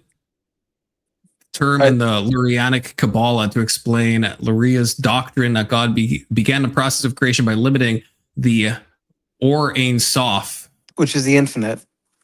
I always call it the Ein Sof Or. That's a weird order, but that's fine. Of the Godhead in order to allow for the conceptual space in which the four worlds, which are real worlds, by the way, could exist. Yeah, no, I think this is based. But do you think it's metaphorical or literal? I think it's metaphorical. I think it's literal, but not physical, if that makes sense. I think to say it's literal and not metaphorical just seems like you run into metaphysical problems of like God being infinite, but like how can an infinite, something which is essentially infinite, contract It's space? just started, Kirk. It doesn't know, mean it's like- anything because that's a speculation upon something you don't even understand. It's like a privation argument, though, I guess is what I would say, right? Like evil is the privation of good, the privation of God, right? But God is everywhere. So how are those two things? I think they're just like kind of on different like levels of talking. I don't think it's just metaphorical to say that evil exists in a privation sense. I think it's a fine thing to say. And I don't think it's just a metaphor, but it's also, I don't think it contradicts with God's omnipresence as well. Okay, Confluence. I'm gonna leave now. I'm gonna go away. Letting you go. When are you coming to my house? When are we doing the first and only episode of Love Audit? Love Audit in real life? Live. Yes. Love Audit No, live. That would be fire. No, we're not gonna do Love Audit, but I would absolutely like to get like the setup so that we can be together and just have like a good conversation that day. How about we, Confluence, before we end, I have one more question. One more question. What do you think of this name change? Kierkegaard? Yeah, what do you think of Kierkegaard? I think it's a good pun. I think it's a good pun. P2 says, mute the Blue Jay, the fake Blue Jay, you mean, and play backyard baseball already. I'll have to check out the video you said. I am more Jewish than everyone else. So bad. Here. But we are ending the stream. So I guess Kirk is muted for the next 12 hours. You need to end your preconceived notion that the three wise men were somehow magicians and not prototypes for Melchizedek. The fact you're calling them wise men shows how omni-cucked you've been by. Well, you're hung up on the word. You're hung up on the word magi. That's what the word is. So I prefer to use that over wise men, which is not what the word is. Wait. In his words, everybody's a magi. I'm being a magi right now. Look, I'm gonna make a change happen. This is magic. He's gonna disappear. What Emma doesn't know, I actually made him disappear. That's the real magic, baby. But all did right, he thank you have guys. to spell to make him disappear? He might. Yeah, it's hard to say what the initial stage of causation was. Thank you, Section 230. Thank you, Trench. I am passionate that I love both of you. I love you too, Kirk. Even okay. I love all of the chat. You know. Everyone's probably hating what I'm saying with this. Everyone probably completely disagrees with me. I understand that, but I'm my own fucking person. Okay, it is what it is. So, but God bless you guys for the support, and see you guys tomorrow. Bow. Wait. Actually, maybe is there someone live that I should be rating to? I always forget to do this now. Is anyone live? Is Emmett live, or did Emmett just hop on my panel? Maybe I'll check. No one leave yet. Okay, we can do a raid. We can do a good raid. Elders, you did not explain the moon phase thing. Elders, but my wife actually made the best argument for it. They used to use the moon calendar to track their cycles. And that's a lot of where they started believing that it syncs up. And then also, in terms of the moon actually having a physical effect on women, and this was actually the strongest argument that I could somewhat agree with. the human body is made up primarily of water, so the moon actually would have a push-pull effect on the human body. Well, there's things where like And there's that more crime. may not like, cause it, but it could if you be know involved. cops, if you know, I don't know if cops, they're that. like, I mean, the moon full doesn't. moon is It's not like the coming. moon is special. The moon just affects the tides because it has a gravitational pull. But any mass has an effect on every other mass. You know, it's not a specific water thing. It doesn't matter if we were made of rocks. The moon would still influence us, right? No, but you've heard of cops and like nurses in the ER and trauma wards and stuff That's like at that. least Like, an oh, explanation of the it's link. a full moon night tonight. We're gonna be fucking. I don't busy. think you ever explained the link properly to me, but maybe another time. Yeah, perhaps another time. Oh, Emmett is live, so we'll go to Emmett because we do give deference to people who are on the panel. So I will send you guys to Emmett. And yeah, thanks for being up, Section. It's been a while since you've been on panel, so I appreciate it. Yeah, wait, no, you were here pretty recently, but no, I'm in. Yeah, you were like yesterday or something. I think if I recall. I'm not sure. I was really drunk yesterday. Yeah. Oh, yeah. That's true. You're first time on panel, first time chatter. First time. All right. God bless you guys. Go to Emmett, drop him a like, subscribe if you're not already. You probably are. Not live, guys.